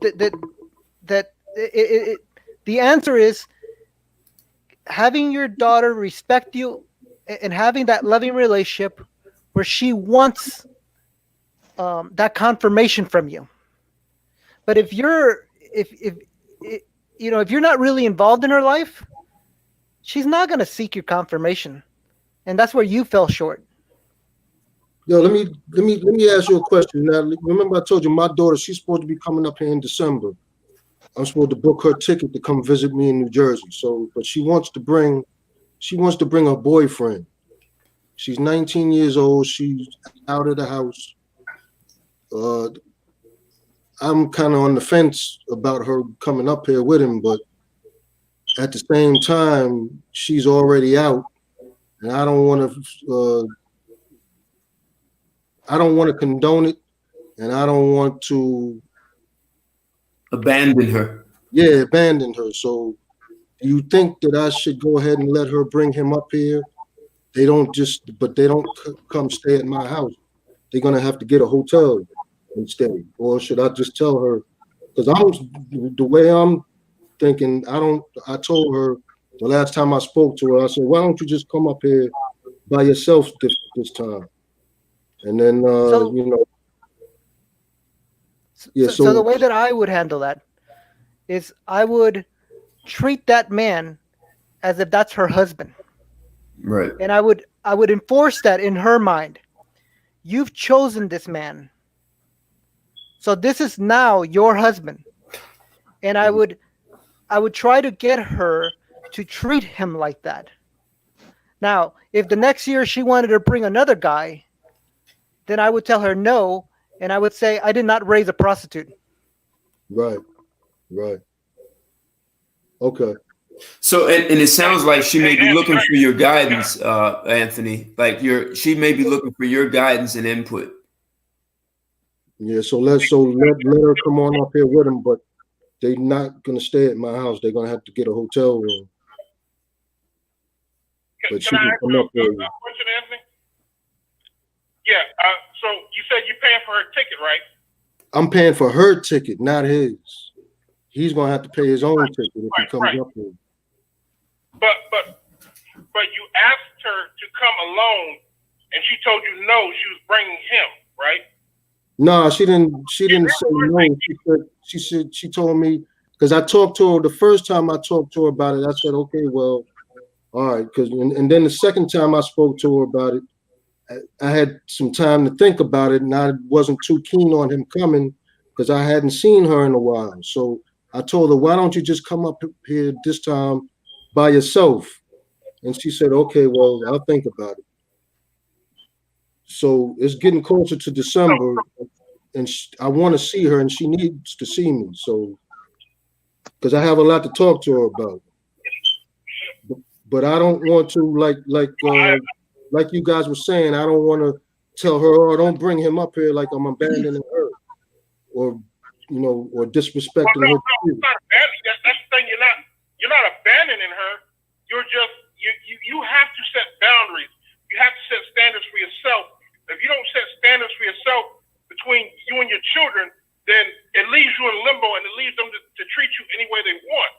And the reason why I was asking that is because if you told her you wanted to see her, and you were going to buy her ticket to come see you, and she didn't want to come without her boyfriend, well, like Edwin said, you should make her treat her boyfriend as her husband and make him pay her way to come see you, since she's bringing him with her. Yeah, she didn't define my decision.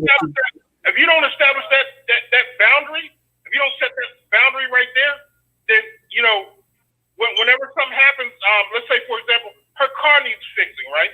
Instead of her turning to her boyfriend and saying, "Hey, she's gonna be on the phone calling you. Yeah.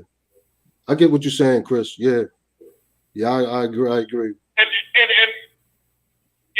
sometimes, you know, if your child wants to abandon you or whatever, you know, hey, they're grown, you know, she's grown. So if she wants to abandon you at her own detriment, then sometimes, you know, hey, that bird has to learn to fly on its own. Yeah, That's right. She's just, at the end of the day, she's just removing one other layer of protection. Yeah, exactly. It's her, not you. Okay. All right. I just wanted to make sure There's that a reason why shaming used to be so effective in society. You have to make clear labels. You know, like you can't have these women that call themselves conservative, but yet they live like modern women. No, don't let them do that. You're not conservative. You're a feminist. You may not be an extreme feminist, Yes. but you're a feminist. Mm-hmm. That's what I was trying to tell Charity on the phone earlier. You know, when she was talking. Never mind. I'm not going to get back into that. Yeah, I will never teach my child to abandon his. Sorry. You're teaching your son to be a eunuch. That's why. We have to remember that back in the days, people used to grow up, get married, move away. You know, and you may never see those children for the rest of your life. Or maybe you'd only see them Exactly. 4 or 5 times in your life. Yeah, but we're not back then. You know, And he has a choice in seeing his child. Nowadays, he can take it to court so that he can see his child. If you leave it up to women raising sons, they will always subject their sons to feminist bullshit like she's doing right now with her son being put on child support. Fine. Like I said, Nobody ever even said anything about him being put on child support. he can't avoid. Okay, that's a law. If that happens, that has nothing to do with me.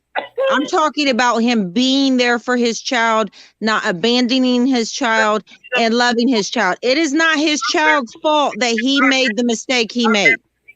It's not abandonment. She chose to run through the state to get through state to put this man on, make him pay a He's fee. not on child support. What are you talking about? He's not on child support. That's something you came up with. To keep his how is she able to keep his child from him? If she's able to keep his child from him, then he should just walk away. So my belief is, if you can't raise your children, then yes, you should walk away. And I've told my wife, if she takes me to court and she wants to divorce me, the court can try to force me to have, whatever 20% custody or 50-50 custody. And I told her I will not sign those papers. According to the scriptures, it is my obligation and my duty to raise my daughter. And I will not surrender that right to anybody. Now, she can use the force of the state. Thank you. But I'm not going to acknowledge it or voluntarily surrender those rights. Yeah, well, I don't agree with abandoning your child. If you guys do, that's fine. That's because that's not feminism. You're speaking from an emotional state. That's why. It's not about emotional. That's his blood. It is about emotion. It's not about emotion. It is about emotion. Look, at the end of the day, it's about being a man and being responsible for what you created. First of all, you don't know what. First of all, you're not a man, so you can't tell me what a man is. You don't get to define manhood. I'm not telling you what it is. You don't define manhood. At the end of the day, discussion with that. So I don't ever want to hear you say it's about being a man. No, you don't get to define that. And you don't get to define somebody abandoning their kid just because that's your belief. At the end of the day, I'm sorry for whatever you've gone through with your kids' mothers. Sorry, but that has nothing to do with my son and being a father to his child. Children. I don't have any children. Now, you want to rethink that? I just want to say that at the end of the day, even when a man sticks around, when you have such conflict between that man and the mother, those children end up being a mess. And what ends up happening is that the children's lives are destroyed, and that man's life is destroyed.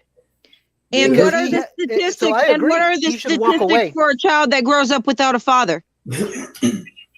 Go ahead. Let's hear the statistics on that one. The mother has to suffer the consequences of those decisions. The child when those suffers children the get old enough, and they make hell for her, she's gonna rule the day that she took those children from him. She has to suffer those consequences. I don't care about the mom. I could care less about the mom in this situation. I care about the child. I would like to protect the children. I would like to tell you what a friend of mine years ago told me. Me and him were talking, and he brought up this subject. He was telling me one day him and his grandfather, his mother's father. Did you hear what I said? His mother's father had a conversation with him about his father, and his father hadn't been in his life for some time. His mother's father told him that whatever feelings you have for your father, never condemn him, because you don't know what went on between him and his mother. That's right. Yep. And that's when I was with my first wife and we got divorced, I used to travel 10 hours to go visit my son. And that woman made it very difficult to even have phone conversations with my son. And all I wanted to do was pray and read the scriptures to my son. I had to break free from him because it was the only way that I can continue to grow. Now, I hope that one day my son will seek me out and I can warn him not to bind himself to any woman. And he hopefully won't have to suffer the consequences because he's already suffered them in his youth. So maybe I can save him future grief. But if I try to protect him and take away the consequences, then he won't understand how terrible it is to end up being married to a woman like this. I'm not telling him to be with the woman or stay with the woman. Today, and I don't even want him to deal with that woman any more than possible. But he can go to court and he can get visitation to where he can see the baby and she has no say in it. That's not true. Yes, it is true. You're telling him he has to listen to some government who didn't help create him, who didn't help create the child, decide how much time he gets to spend with him. Listen, his goal is for full custody. He's starting out with visitation and then shared. Then you're submitting to the state. If you acknowledge the authority of the state, then you're submitting to the state. Do not do it. Let God be your shield and your sword. Okay. You guys can abandon kids or believe you should abandon kids all you want. I'm never going to agree. No one's saying that we want to abandon children, but this is what happens sometimes when you don't have the full cooperation of the mother. A lot of men do turn around and go the other way, and a lot of times. And I talked to him about all this before he ever made the child. But then he didn't listen and he made the child. That doesn't mean the child should have to pay for his and the mother's ignorance.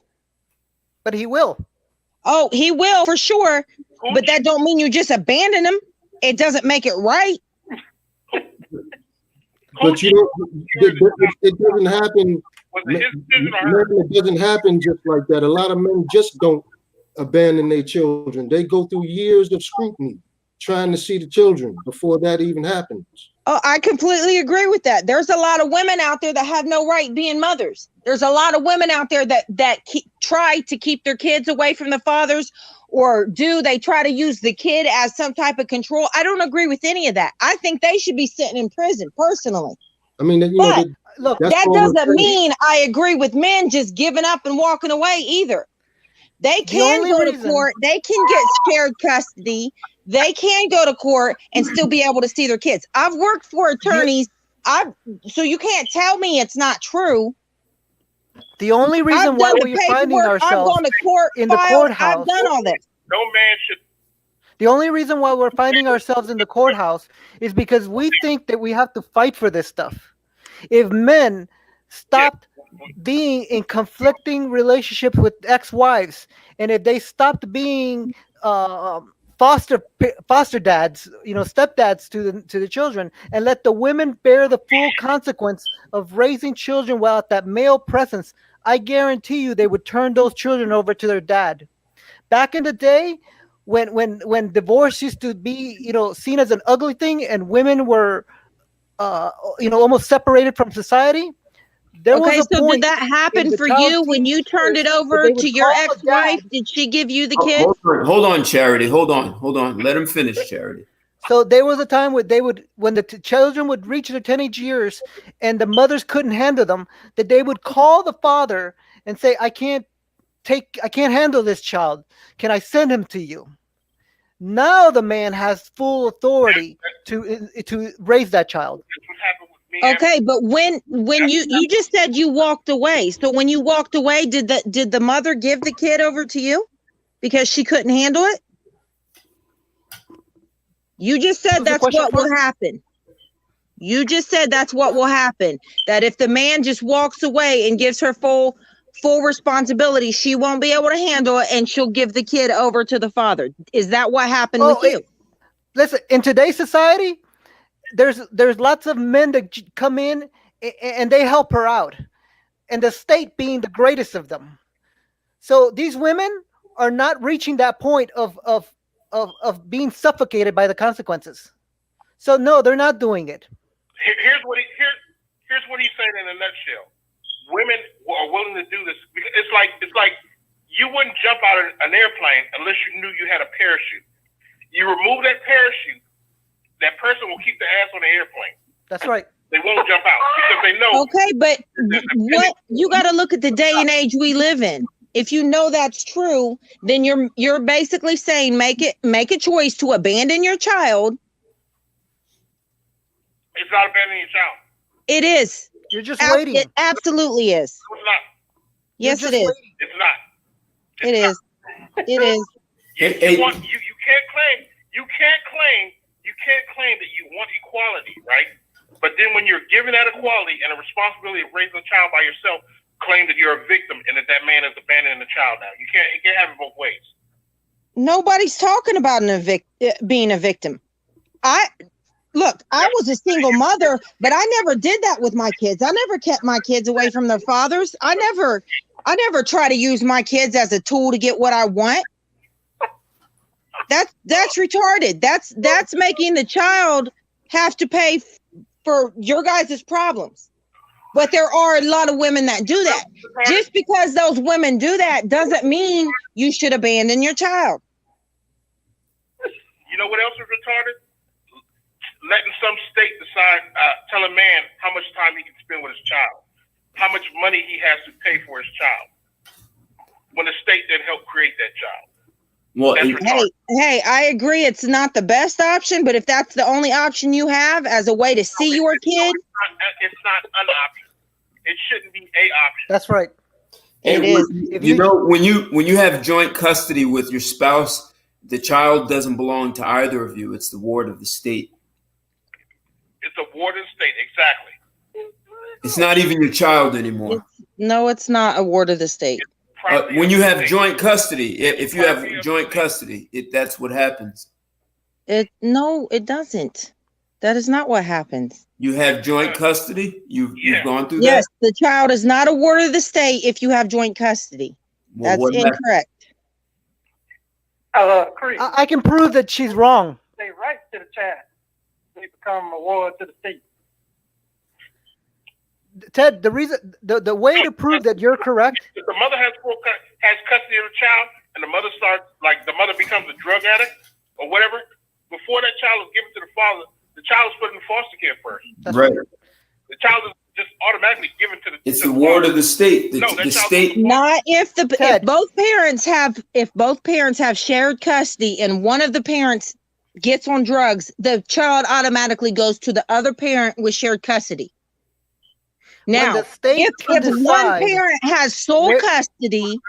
one parent has sole custody, and they do that, then it does go to the state first. You are correct. That's not true. If you want to be okay, well, you know what? Maybe in your state it's different. I don't know. In the state of Ohio, the child goes to the state. It does not. The state can decide where that child is going to go. That tells you that the state has authority over the others. Right. Exactly. Yeah, to be technical, as soon as I don't know why she's arguing this. I don't know why she's even arguing this. To be technical, because I had a friend of mine who wanted. I had a friend of mine who wanted to homeschool her kids, and according to Tennessee law, she had to apply for that privilege. And I looked into that matter, and I said, "Look, back in the day, parents were homeschooling their children, and the state wanted to force them to put their kids in public schools. So the parents had to sue the state. Eventually, there was a gentleman who won. And so what happened is that the courts ruled that all parents have the right to homeschool their kids. So what the state did is they sent out surveys, and they basically told the parents, we're not telling you what to do. We're just wanting to know what you do. Well, eventually what happened is that people thought that it was mandatory to fill these surveys. And now we're back to step one.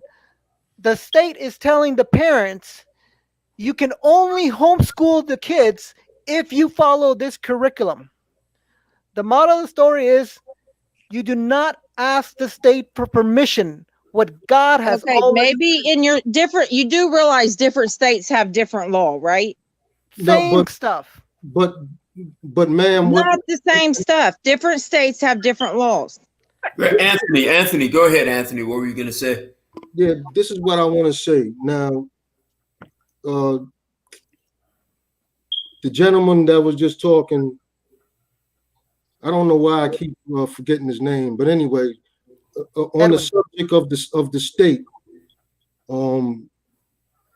and how we're governed, especially here in the United States, a lot of people don't know their rights.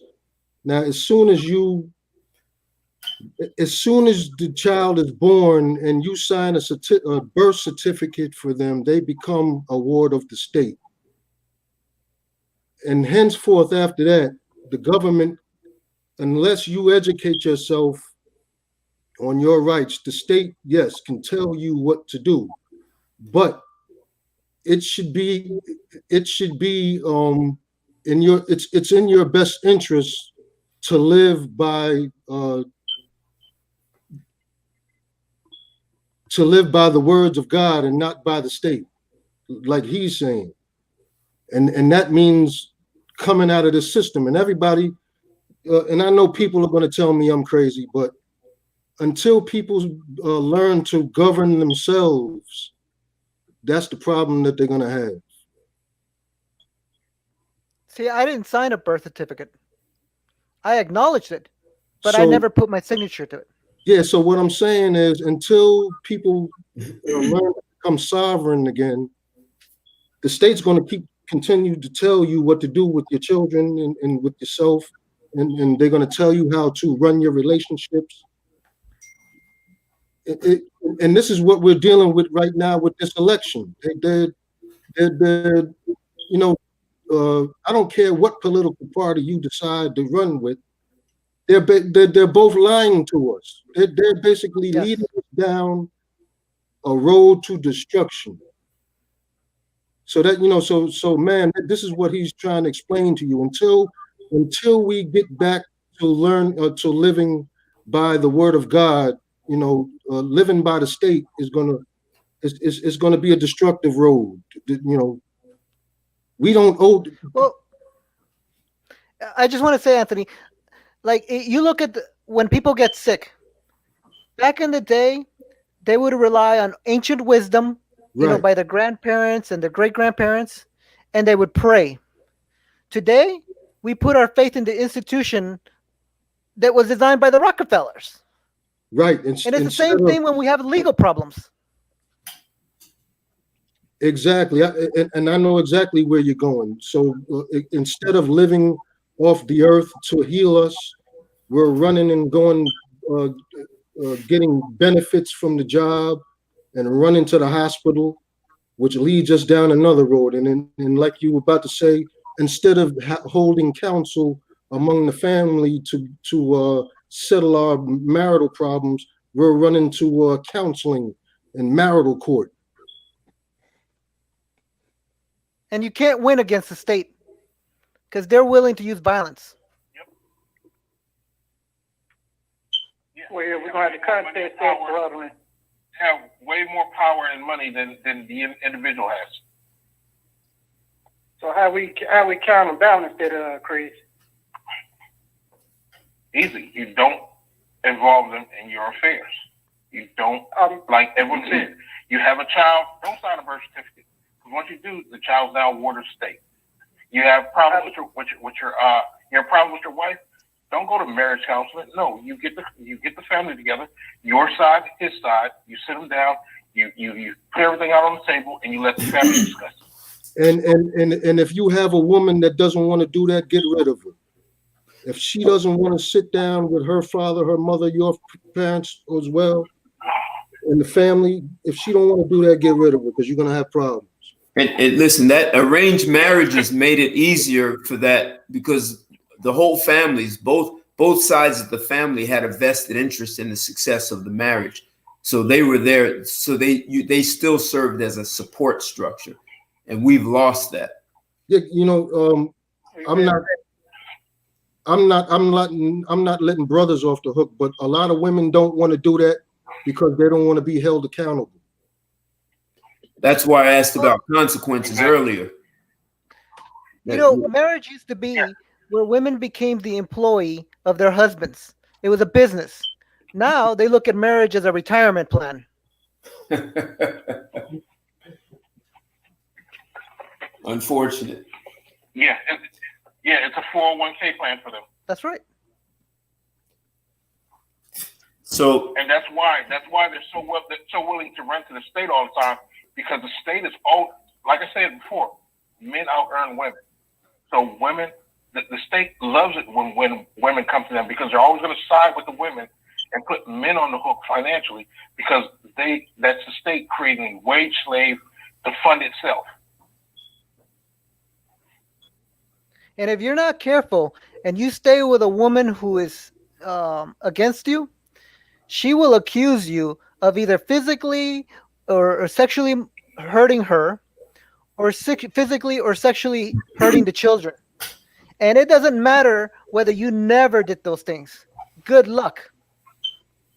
So we need to learn to cut our losses and walk away. Yeah, the police are taught what's called the Duluth model. The Duluth model teaches them that in domestic situations, men are always the aggressors. And that's why we see in instances of domestic violence, when police show up at the house, they're looking to arrest the man, even though the man is the one with all the scars and the marks and the bruises and everything on him, and the woman's clean. But the point is that all of this is scriptural. Satan is trying to destroy God's image. And the way he does it is by removing the man from the family and removing the man as the authority of the family. So anything that we acknowledge besides that, we're just choosing the lesser of two evils. And I don't agree with that philosophy.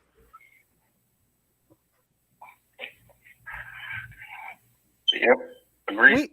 We have to be willing to die on that sword. And unfortunately, men are avoiding, that pain. What do you mean? You mean to keep things in order? Is that what you mean? To keep things in order, or to keep, or to be able to keep visiting their children, they put up with a lot of crap that their exes will make them go through.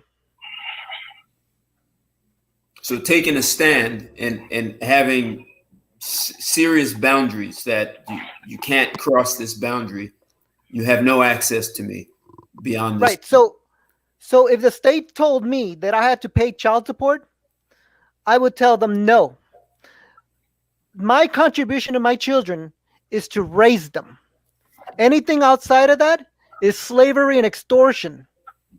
And so I would be willing to die on the sword of being enslaved / imprisoned than to voluntarily give my money and acknowledge their authority to do that to me. If you're going to enslave me, enslave me. If you're going to kill me, kill me. Let's make it very obvious where you stand. I'm not going to make you look like you were the good guy. So a woman who Say the last. sorry, so a woman who I've broken up with, I'm not going to make her look like she's a good mother by trying to cooperate to her standards. No. I'm going to make her look like she was the one that destroyed it. Yeah, I tell men all the time, save the last bullet for yourself. So with that said, guys, we're gonna wrap this up. I'd like to hear, and Edwin, you may have actually just done that, but your closing thoughts, conclusions, takeaways from this show today. What are your final thoughts on this? And where we started was we were talking about how do you raise sons and daughters to be anti-feminist, right? So we understand the impact of feminism. So what are your final takeaways, thoughts for this conversation today? Okay, so let's not rework the wheel. God has said in his word that when we have children, we are to teach them as they wake up, as they go through their day, and as they go down to sleep. Anything outside of that is going to bring misery. We have to be willing to live and die on that sword. Good enough. Thank you. Thank you. Anyone else? Charity? Final thoughts? No, I'm good. Come on, you have to have something. Your final I'm thoughts. good. I'm still stuck on how they honestly believe that my son going to court to get custody of his son is wrong. But okay. All right. Should it have to be that way? Absolutely not. But it's better than just abandoning him, like I said. Your son doesn't have to ask permission of anybody. God has already given him the authority to raise those children. All right. Hey, that's her final thought with it, Edwin. Chris, Kendrick, Yeah. Anthony. Like Edwin said, the answer is simple. There's no need to reinvent the wheel. The answer is right before your eyes. Men, logic, consistency, and reason only comes from men. We have all these feminists who, nothing in feminism is rooted in truth. It's all just, they move the goalpost every day. And so if you want to combat that, you have to have strong, masculine, righteous fathers in the home. And the minute you remove them from that home, then don't expect any protections or any financial help from him. You have chosen to be a ward of the state. So now anything you need, don't look to him. I don't care if it's that child's birthday. Don't call him, ask him, to help buy that child presents. For Christmas, birthday, that child needs a new coat for school. You go ask the state. You leave that man alone because you chose to leave that man. You chose to become a ward of the state. Very good. Good. Anthony, Kendrick. What I'm going to say is, because Edwin and Chris pretty much are falling in the lines of what I'm going to say, but I'm going to keep it short and say, as men, we should be sovereign. And if you're not sovereign, you're going to be a slave. And that's it. We should govern ourselves and our families without the authority of the state.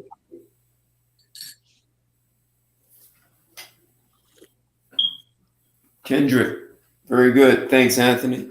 Kendrick.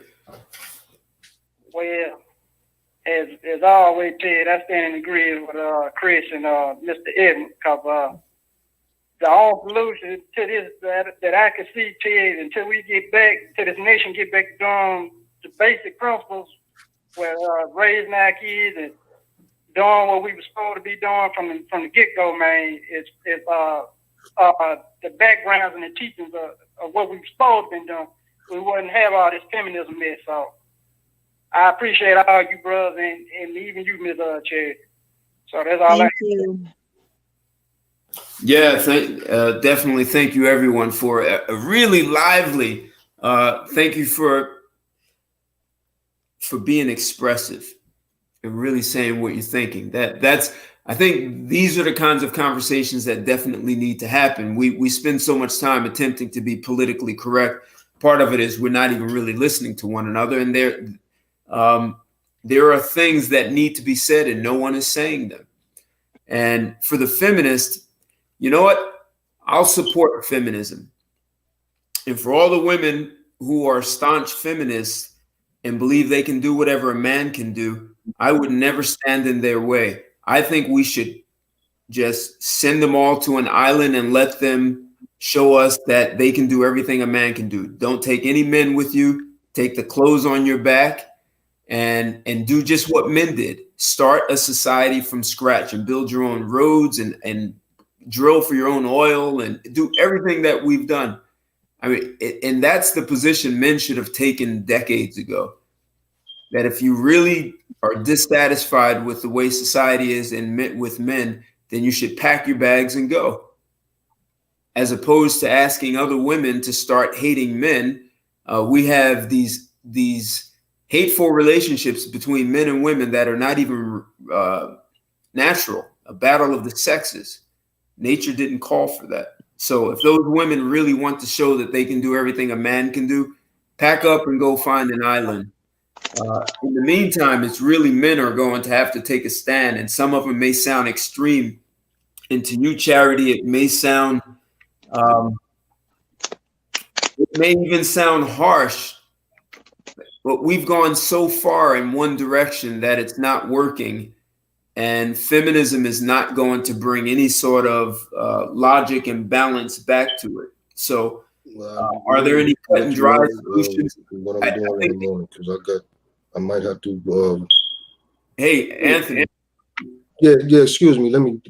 All right, go on mute. If women really are dissatisfied with men, the women who want to leave, they can leave. There are enough women that will stay behind and don't want to go into an environment of all women. So yeah, and I get all the the scripture and there's logic.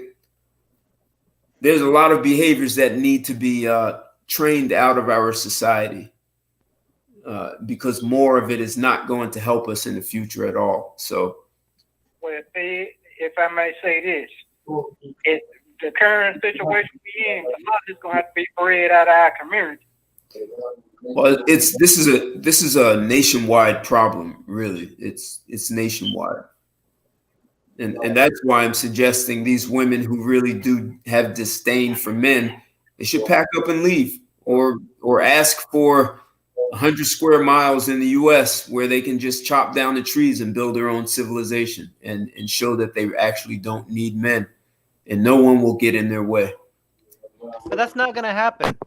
And that's why you see that the women are asking Biden to forgive their student loans. That is a man tax. I understand that, right? Because then we're going to have to pay for it. But and maybe Biden has no balls, but it's going to take men who have balls that are going to have to start putting up barriers and roadblocks and say that's the end of the road. I mean, this pandemic may help. There are like 900,000 women who've left the workforce. Maybe it's going to take something extreme like that to bring order back. but ultimately it's going to require men to bring order back. Can I say one last thing before I go? I saw a quote on a YouTube video, and I don't remember what video or who said it, but it was very profound when I read it. And it said, during times of despair, men suit up and women dress down. And as you can see during this pandemic, look at all the women who lost their jobs and turned to prostitution simply because they didn't have any husbands in the home. So great job, feminism. Great job. Right. When it gets rough. So, or yeah, anyway. So, and Edwin, yeah, I hear what you're saying, but if men don't start rethinking the way society is and where it's going, it's going to keep going in the direction. And if you have you have 51% of the women in the workforce, if it goes to 60, 70, if it's 90%, what are you going to do with the men? Build homeless shelters? I mean, crime is going to go up like crazy. So that's something women don't want. The whole Mad Max. Right. Women do not want that situation. So they're demanding something that they will never be able to control. We forget that this is an agenda of the elites to rule over the masses. Right. So it's imperative that we govern ourselves. And in the Bible, it tells you, come out of her, my children. It means come away from this society, this government. We're not supposed to be allowing government to rule over us and tell us what to do. That's why I didn't vote. Right there. I didn't vote for Trump. I didn't vote either, at all. I didn't vote for anybody. Right. My king is God. It's only going to be men who correct this then. Yep. That's it. And I fear the worst is yet to come, Ted. We ain't even seen the tip of the iceberg yet. No, we haven't. This just the cherry on top of the cake. We're looking at after around December, January. We're looking at a famine to hit. Yeah, as a matter of fact, Joe Biden just fractured his foot. No kidding. So he just fractured his foot. So if you don't think that him choosing Kamala Harris was the elite's way to get a woman into the White House, you're sadly mistaken. And if you think things are bad now, wait till we have a woman as president. And she's just not any woman. She's a woman that slept her way there. So she has no morals. Right. She's no morals, and she's an absolute lunatic. She went from calling this man a racist to now he's the greatest thing since sliced bread simply because he chose her. Yo, Chris, it's that time to go to Portugal now, ain't it, man? I'm not going anywhere. Like I said, I'm gonna save the last bullet for myself. Yeah, that's what's up. Good enough. Hey, thanks a lot, everyone. Thanks for the chats. Thanks for the conversation, guys. Thanks, Charity, for coming on and having this conversation. You did you remembered everything. You didn't forget anything. You were fine. So thank you. No, I forgot some stuff, but it's okay. All right. Thank you for having me. Yep. Edwin, how'd you and I connected on Instagram, right? No, it was through here.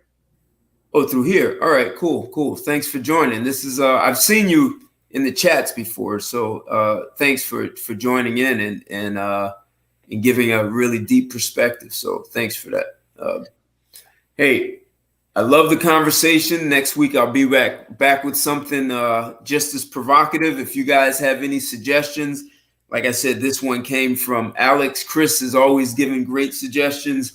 And even invited some people here. So everyone have a good evening. Thanks a lot. And I'll see you next week. Take care. Bye. Thanks. Bye. Bye-bye. Good night.